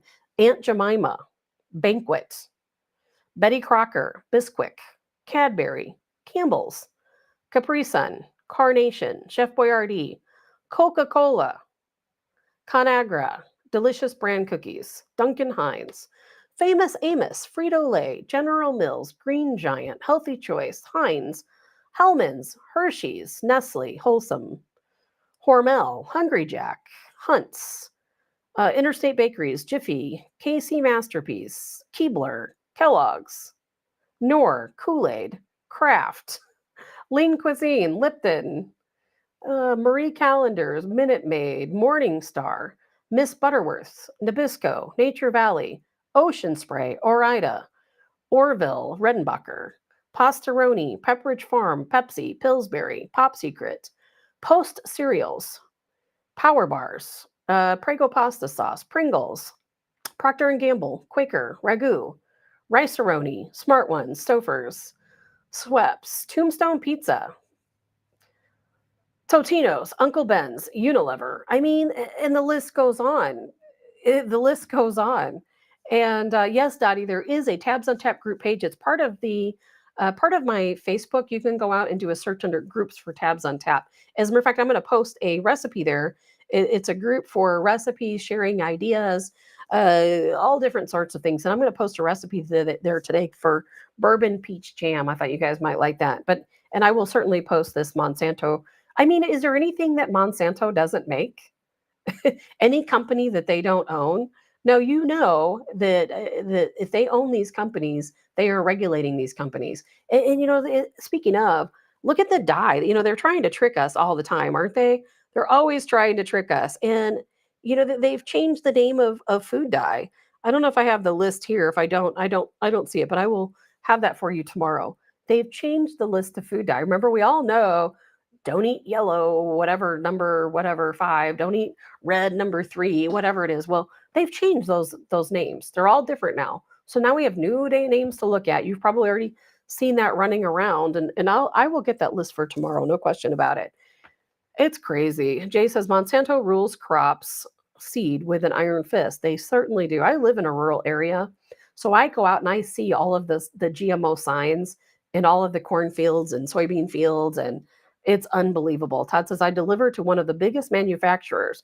All I see is chemical tanker trucks backed in with no food. Brent says we're all screwed then. Yes. Dottie says most of us cannot even pronounce the ingredients. No, no, we absolutely cannot pronounce the ingredients. Chemicals. We're feeding our children and ourselves chemicals, not food. It's chemicals. We're eating chemicals. Think that, get that in your head. And I know people in my own family definitely don't get it. And Alice says, grow your own food. That's exactly where I'm going with that, Allison. I do my best to garden, and it's hard because I have to do it by myself because no one else in my family cares about gardening. No one. They all think I'm crazy for wanting to grow food. And they keep saying you're spending so much money out in the garden, so much time and effort and money growing your own food. And it's not been easy by any means doing it by myself. And I'm like, it's not about the money. It is not about the money. I want to can things. I'm like, you know what? I could make a big batch of chili, a big batch of soup. My son loves chicken noodle soup. I could just make it myself using healthy ingredients, can it myself instead of going to the store and buying chunky brand soup because we're just feeding our families chemicals, but no one gets it. And I know the battle of trying to make people understand. No one in my family gets it. It's much easier for them to go in and open a can of Campbell's chunky soup than it is for me to make them understand that if I make the soup and I can the soup myself, you're going to get a healthier food to put in your body. There's going to be no chemicals in a soup I make and can myself. People they don't get it. They don't get it. Todd says, wait, did you just say chili, football, and beer? Maybe the chili part. I'm not too into the football and beer, although it does make for a fun party. Jay says, and you cannot clean seed to replant. You have to buy these seeds. Yes, that's a problem. We need to get a farmer on because that's exactly right, Jay, is that farmers are forced to buy seed every year, every year. And a lot of, I don't know exactly which vegetables, but a lot of the vegetables you buy that are GMO varieties, you cannot replant their seeds. Like if you take apart a pepper and you see all those seeds in there, they say don't replant them. A lot of them won't grow. And if they do, it will not be what you're expecting to get because you can't replant them. That's how they make them. They don't want you to be able to replant them. Cindy says, my friend is canning a lot of stuff. Let's see here. Green beans, chili, French onion soup, so much healthier, Cindy, so much healthier. Dennis says store-bought chicken stock is very processed. Yes. Lori says chemicals equal ADHD. That is a fact, Lori. There are a lot of studies that prove that feeding your children or your adult self all of these processed foods full of chemicals leads to ADHD, hyperactivity disorder. No question about it. Todd says he makes chili with ground organ meats. No, thank you. Oh, good. I'm not even going to read those ingredients. I'll throw up. Adrian says, I make soup a lot. My daughter's favorite food. I used to make soup. I've been so darn busy, but I plan on making some and canning it. And if nobody in my family eats it, I'll eat it myself. Dottie says, found your group and share to a few OGs. Thank you so much, Dottie. I appreciate that more than you know. Allison, I grow heritage seeds, non-GMO, and I save the seeds I grow. Same with me. And Robert says, heirloom. Everything I planted in my garden, which by far has not been my most successful endeavor, but that's just because I don't have time, not because of what I planted. I only planted heirloom seeds. I've used no chemicals. I have used nothing at all. And I've still gotten quite a few good things. I have some really good zucchini growing right now. I have watermelons, squash, cantaloupe, all sorts of things growing out in the garden right now. I still have corn growing. We have to start growing our own food. We have to be more self-sufficient. We have to do whatever it takes. And you'll hear me say this a lot. We have to do it. I couldn't believe it when I read that list, Monsanto foods, and then start thinking about the diseases we have in our country, the IQ that we have in this country, the grades our kids are getting. And we're talking about kids who are being raised on fast food, who are being raised on processed food, who are drinking water, filled with fluoride. It's no wonder we're sick, we're dumbed down. And we can't really blame anybody but ourselves. We just can't because the government's not forcing us to feed our kids this. It's cheaper, it's easier, and we're busy. Trust me, I know I'm busy, but we just have to do what we have to do to try to change things on. Robert Peterberg says, need an episode on food growing inside. I'm going to do that, Robert, because A good friend of mine, somebody who works for me, actually owns a company that produces aqua. I know I never say it right. He is into aquapods. Does that sound right? I don't know. I'm having like a brain dead moment here where I can't think of what it is. But we're aquaponics. That's it. Aquaponics. He owns an aquaponics company. We're going to have him come on and talk. And through my own experiments, I was just telling him the other day that, I did a lot of experimenting with my garden and my seeds and seedlings to see what in the things I grew in water, where the root base was in water, grew so much better than anything else. I am all for aquaponics, and you can do that all around. Allison can 47 quarts of green beans. Good gosh, 24 jars of carrots, frozen beets. Man, I wish I could say the same thing. I grew like 6 green beans. I planted about 20 green bean plants, and I got about 6 green beans. Thank you, Sherry. I appreciate that. Donna, let's see. It starts with babies, feeding them fake milk like soy. Not good. No, it's not good. But you're feeding your babies, your infants, milk and cereal and baby food that made by Abbott Labs. Literally lab. It says lab. It's made by Abbott Labs. That's crazy. Okay, so moving on. There's still a lot of things I want to talk about before I run out of time. Matthew Perry. Now, I never did. You guys may have seen this news story, and I'm kind of curious what's going to come out of it. Matthew Perry, of course, he was an actor. He was on Friends. I've never watched Friends. I don't know him from that. I don't really know a lot about him, but you can't help but reading the stories. And as we know, that he passed away, and they found him in a hot tub, and no foul play suspected at the time.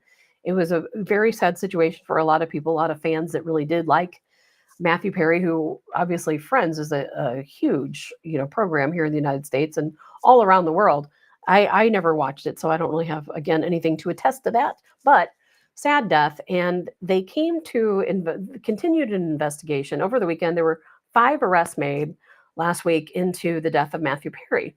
And the reason why I'm bringing this up, because I don't normally talk about this type of thing, is that one of the people arrested, there were 2 doctors, he had an assistant, but there was a woman that was arrested. Her name is Jazavine Senga.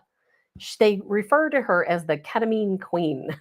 And he allegedly did die over a ketamine overdose. They found out that he had purchased through his assistant, I can't remember how many vials it was, because that isn't the point of my story, but he purchased so many vials for $55,000, which allegedly, I don't know what the going price of ketamine is. I don't really even understand ketamine, but it was an extortion type price. So anyway, this ketamine queen, she is known as, is allegedly going to release her little black book of names. And she is allegedly the dealer of methamphetamine and ketamine to many big names all across the country. And she's got, I saw photos of her flying in private jets. I saw photos of her hanging out with some pretty big name people.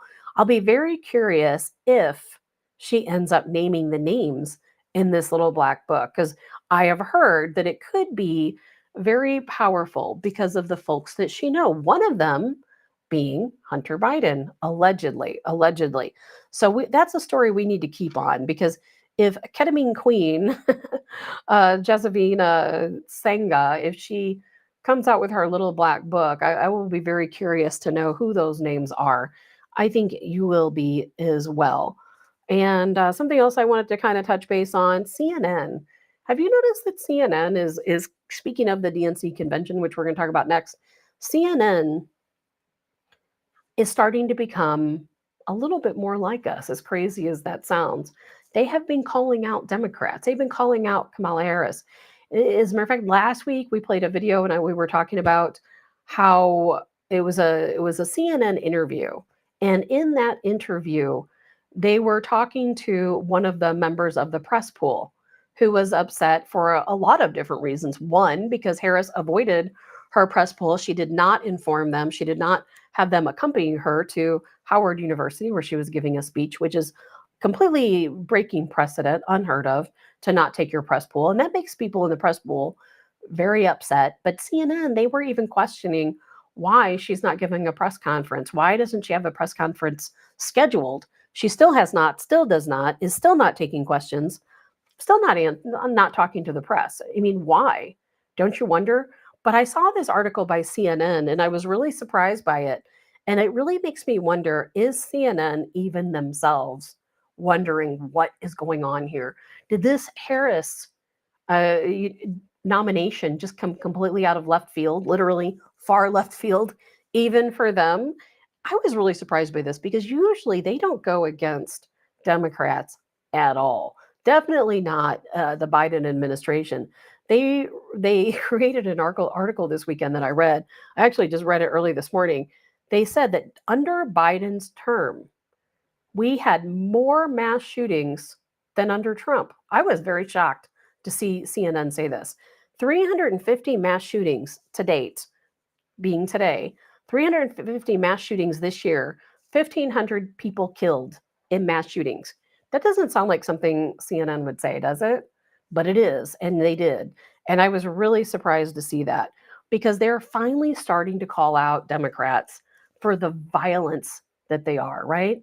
350 shootings. As a matter of fact, last night overnight, there was, and it's interesting, they're starting to call some of these shootings mass shootings because it used to be that when there was a party or let's say gang activity and multiple people were shot, they didn't call it a mass shooting, right? Now all of a sudden they do. And for CNN to do this completely blew my mind. There was what they call a mass shooting last night in Baltimore where several people were shot, several active shooters, and I believe it was gang related. Correct me if I'm wrong, but that's what I read this morning. But anyway, CNN reporting under Joe Biden, there were more mass shootings than under Donald Trump. 350 mass shootings, 1,500 people killed during these mass shootings. And of course, they're going to turn it around and want to buy back our guns because that's what Harris is going to do, right? She's going to create mandatory gun buybacks. I think we all know that's going to happen.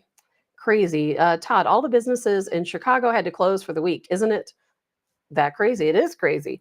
And, I saw some videos. As a matter of fact, the protesters, they are already in Chicago. They're already there. 20,000 protesters expected. They are, when the RNC convention took place, the economic growth was enormous. We brought money, the RNC brought money into the community. People were happy to have the event there. Restaurants were full, businesses, people were shopping and dining and the entertainment, everything. Not the DNC. Nope.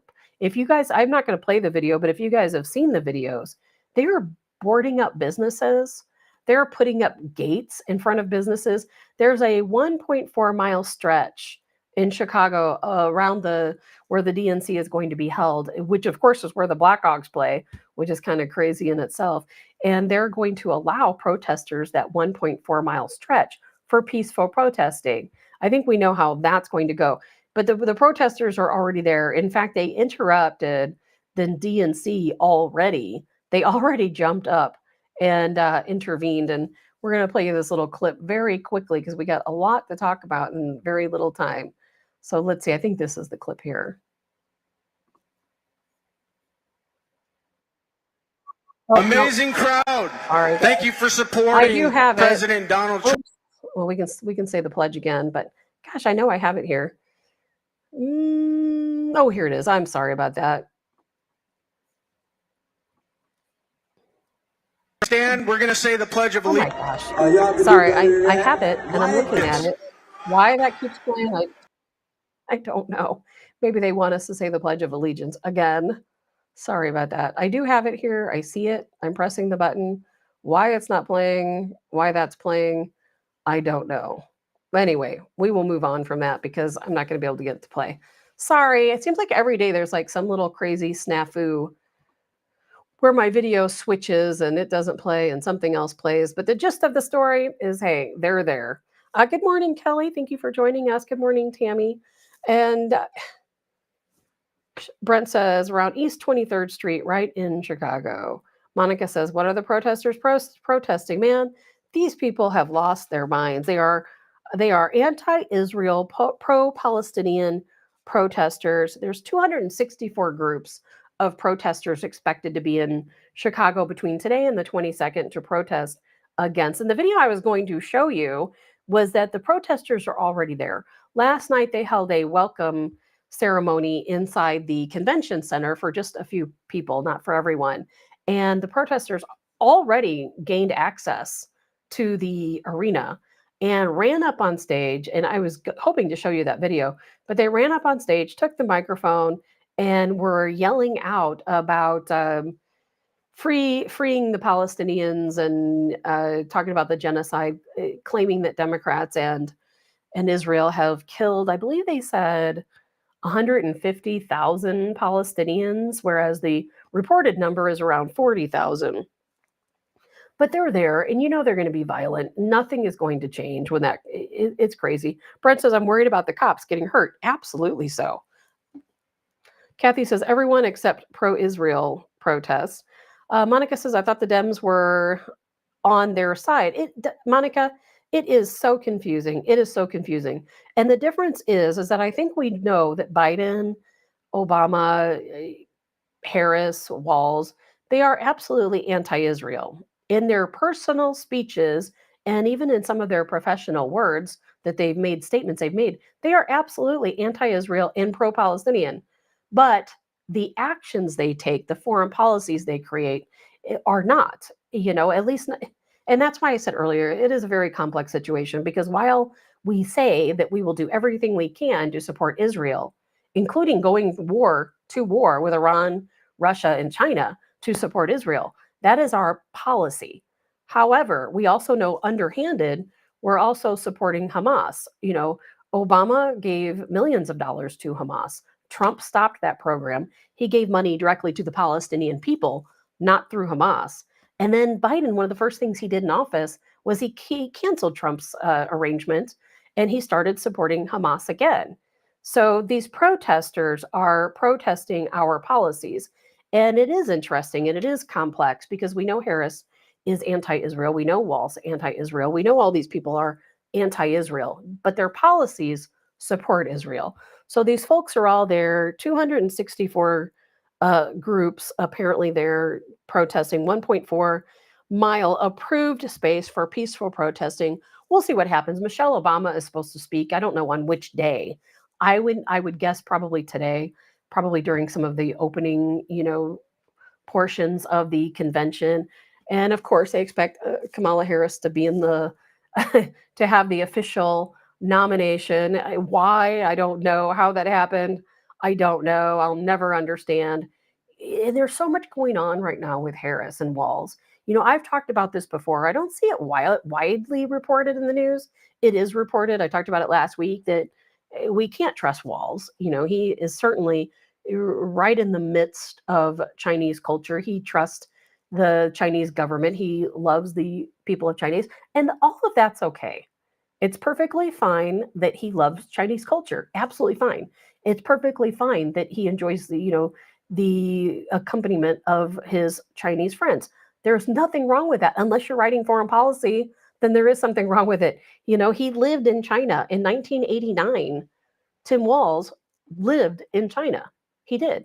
And he was there as part of a teaching initiative to bring more kids into school and to learn more English and to bring more teachers into the fold. And he was in China. He lived there. He taught high school students. He taught English and American history. We can't trust him to create good policy. We can't. And people have to wake up and they have to realize that. And Allison says Hillary will be there. Of course she'll be there. All the deep state will be there. I'm sure of that. We may not see them or know they're there, but they're going to be there because they all support Harris. Of course they do, because she's their newest little finger puppet. No question about it. And speaking of, Harris is in the lead in the polls. Have you seen that? She is in the lead. As a matter of fact, I read two different polls. Both are pretty much the same. One poll has Harris at 49%, Trump at 45%. Another poll has Harris at 47%, Trump at 44%, and RFK Jr. at 5%. Speaking of RFK Jr., he came out and made a statement that people need to vote Republican. He knows he has no chance. He said people need to vote Republican because they have to make sure that Harris is never elected. Because guess what? He said it was the party of censorship and lawfare. I'm not 100% sure what lawfare is. I would think warfare maybe, but the party of censorship for sure. And and I mean, what are we going to do? I really don't know. It's going to be a really hard time for us. And this DNC convention is just like parading all their little puppets out into a circus for all to see because none of it's real. I've got a couple different people who are speaking out. One is Andrew Tate. I'm not sure if you guys are familiar with Andrew Tate, but he talks about Harris, how Harris is a puppet. He talks about how if Trump loses, America is over. And so hopefully with my crazy podcasting skills here, I can play this video for you because I'm not having the easiest time today. So this is Andrew Tate. And again, another eye-opening statement.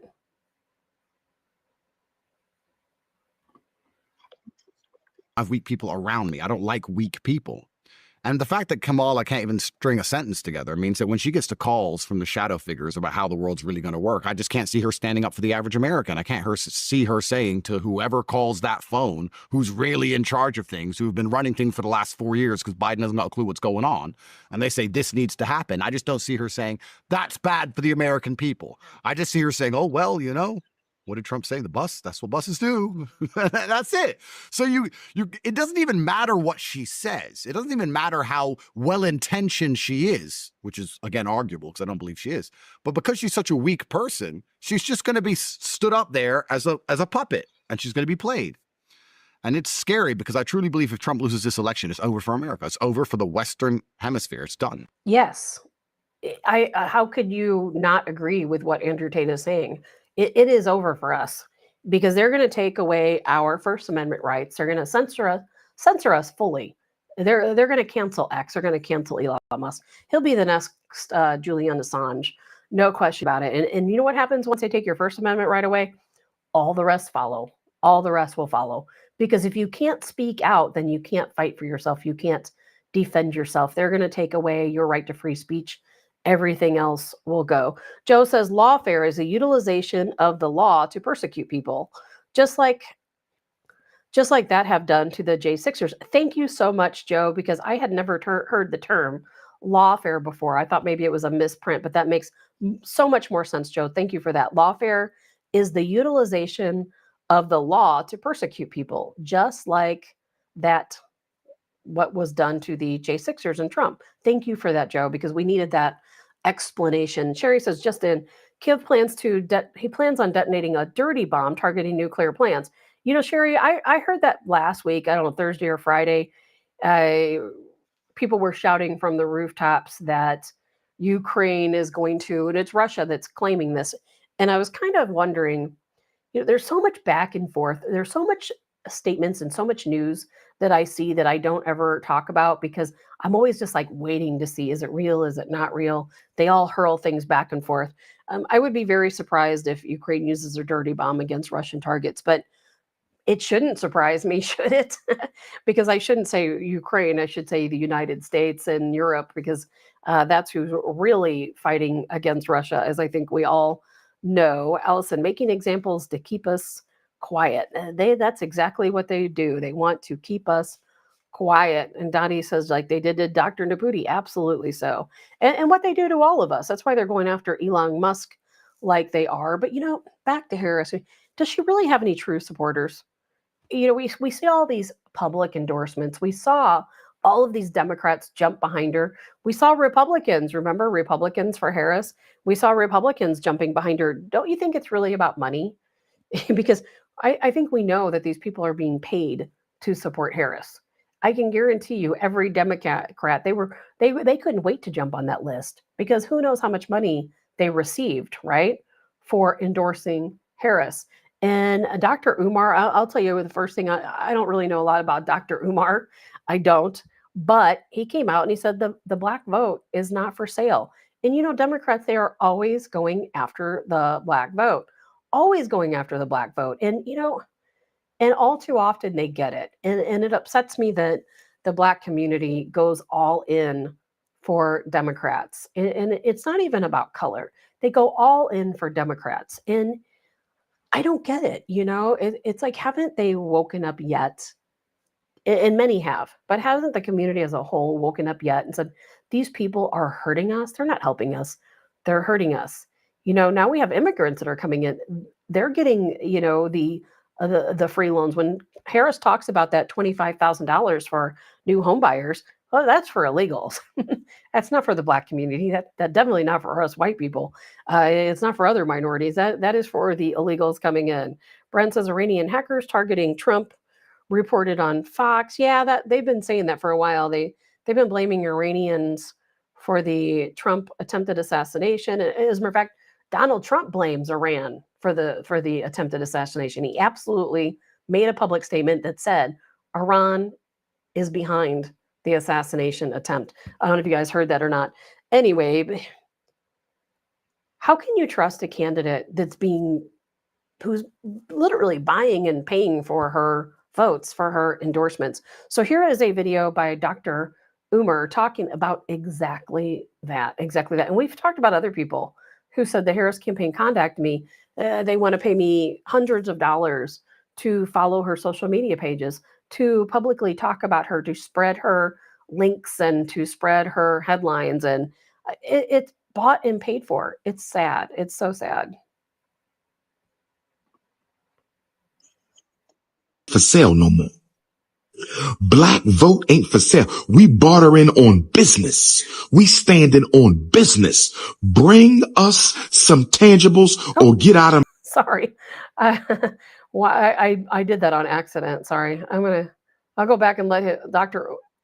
Umer finish talking.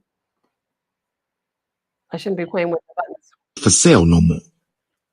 Black vote ain't for sale. We bartering on business. We standing on business. Bring us some tangibles or get out of my face. Ricky Smiley, I love you. But crying on the radio for Kamala Harris, my brother, that's an all-time low. Don't do that again, Ricky Smiley. Don't you get on your radio show and cry for Kamala. Don't you do that, my brother. If you want to cry for Kabama Harris, if you want to cry for Kabama Harris, you do that in the privacy of your house. But if we're going to be honest, Steve Harvey and Ricky Smiley, and I love you both, no hate to my big brothers. But if we're going to be honest, Ricky Smiley and Steve Harvey, y'all only carried on because y'all got paid to carry on. Can we please be honest? Can we see? I want y'all to understand, overstand, and understand what King Kong is talking about. Y'all carried on because y'all got paid to carry on. Kamala Harris and the Democratic plantation is paying you celebrities, paying you to shame black people into voting. Y'all know we not going to get nothing out of that vote. Y'all know we not going to get nothing out of that vote. Y'all know we not going to get nothing out of the vote, but they being paid. Y'all being bought. They offer me $10K for an interview with Kamala Harris. I don't want your money, but we can definitely do the interview. They offer me $10K for an interview with Kamala Harris. Yes, we can do the interview. Keep your damn money. King Kong consciousness ain't for sale. I'm one of the real ones. Silverback Garvey Gorilla. I'm one of the real ones. Silverback Garvey Gorilla. Don't come to me with no propositions for money. I don't live for no money. I'm not one of these goofy ass rappers whose whole life is nothing but what you can buy and own. You dealing with real African DNA. This is real ancestral energy over here. I'm not no Ricky Smiley and Steve Harvey. You don't drop no check off and say, get the Negroes to the plantation on November the 4th. You don't drop no check off and say, get the Negroes to the plantation. Pretty powerful, right? I mean, but we all knew the campaign is paying these people, right? We all knew. I mean, don't tell me you didn't know, because you knew.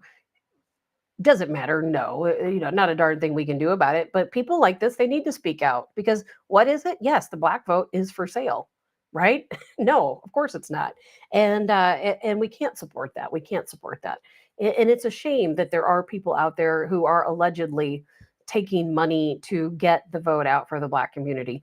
It's really disheartening, isn't it? Because some of the people who really need to change the most for their community, they continue to vote Democrat, well, guess what's going to happen? They're going to continue to have the policies that are created that do nothing but harm them. $10,000. This guy was offered $10,000 to do an interview with Harris. Can you believe that? I mean, people are clamoring to do interviews with Trump. People would like to pay Trump for interviews. He wouldn't take the money, but it's the opposite with Harris. She has to pay people to do the interviews. Come on now. Is she really winning in the polls? Don't tell me that. And yes, it was absolutely hilarious that he called her Kabama. One of the funniest things I've heard, Kabama. But you know what? We got Kanye West on our side, don't we? Did you guys see the video of Kanye West pulling up to the Beverly Hills Trump rally? Now, I actually belong to this Beverly Hills Republican group, which is kind of funny because I've been out to that area several times, and there's a big conservative group in Huntington Beach that I belong to, one in Beverly Hills that I belong to, and Sylvester Stallone belongs to this Republican group in Beverly Hills, and it's several celebrities do, and they have rallies all the time supporting Trump. People want to say, oh, it's so crazy that in California everybody's so far left. Not everybody. If you go down into Orange County, not everybody. There's some very conservative folks down in Orange County. As a matter of fact, during COVID times, there were plenty of places in Orange County where you did not have to wear a mask, no masking requirements. Things are very different there than in many other parts of California. But I thought this was really funny that Kanye pulls up to this Beverly Hills rally and everybody just completely freaks out, because I don't care what you think about Kanye West. You might think he's the craziest person on the planet. You might think that he's a truth teller and he got canceled because of speaking too much truth, and maybe they made him seem crazy. I don't know. You can ask for yourselves and take a look at this video here.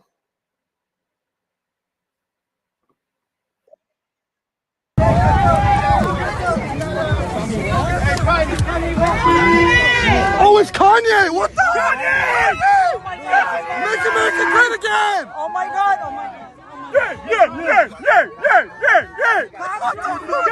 We love you, Kanye! We love you, Kanye! What the fuck? Let's not Kanye! Let's not Kanye! Let's not Kanye! What the fuck? Isn't that hilarious? And I apologize. I should have probably given you a earmuffs language warning on that. That'll have some people probably banning me on some of these platforms. Kanye West, people are freaking out. When he goes to these different Republican rallies, people freak out. So say what you want about him, think what you want about him. They love to see him. You know, he's eccentric. That's how I'll put it. He's eccentric. Nothing wrong with being eccentric. I think all of us have our own little eccentricities, but he pulls up in a Tesla. Think about that too. He pulled up in the Tesla truck, which was pretty amazing. And people were freaking out. Now, I think it's funny that he pulled up, rolled down the window so everybody could see it was him, and then he left. But that's him, isn't it? That's Kanye for you. So anyway, I know I started late. I'm running late. And that about covers it for today. I'm going to have a lot more to talk about tomorrow. I had some things today I didn't get to. We will cover those tomorrow. I just want to remind everyone, if you want to text into the show, you can do that at 314-546-2677. Keep in mind, again, Fridays, we're going to be talking about what you want to talk about. We're going to cover the news, what we have to cover.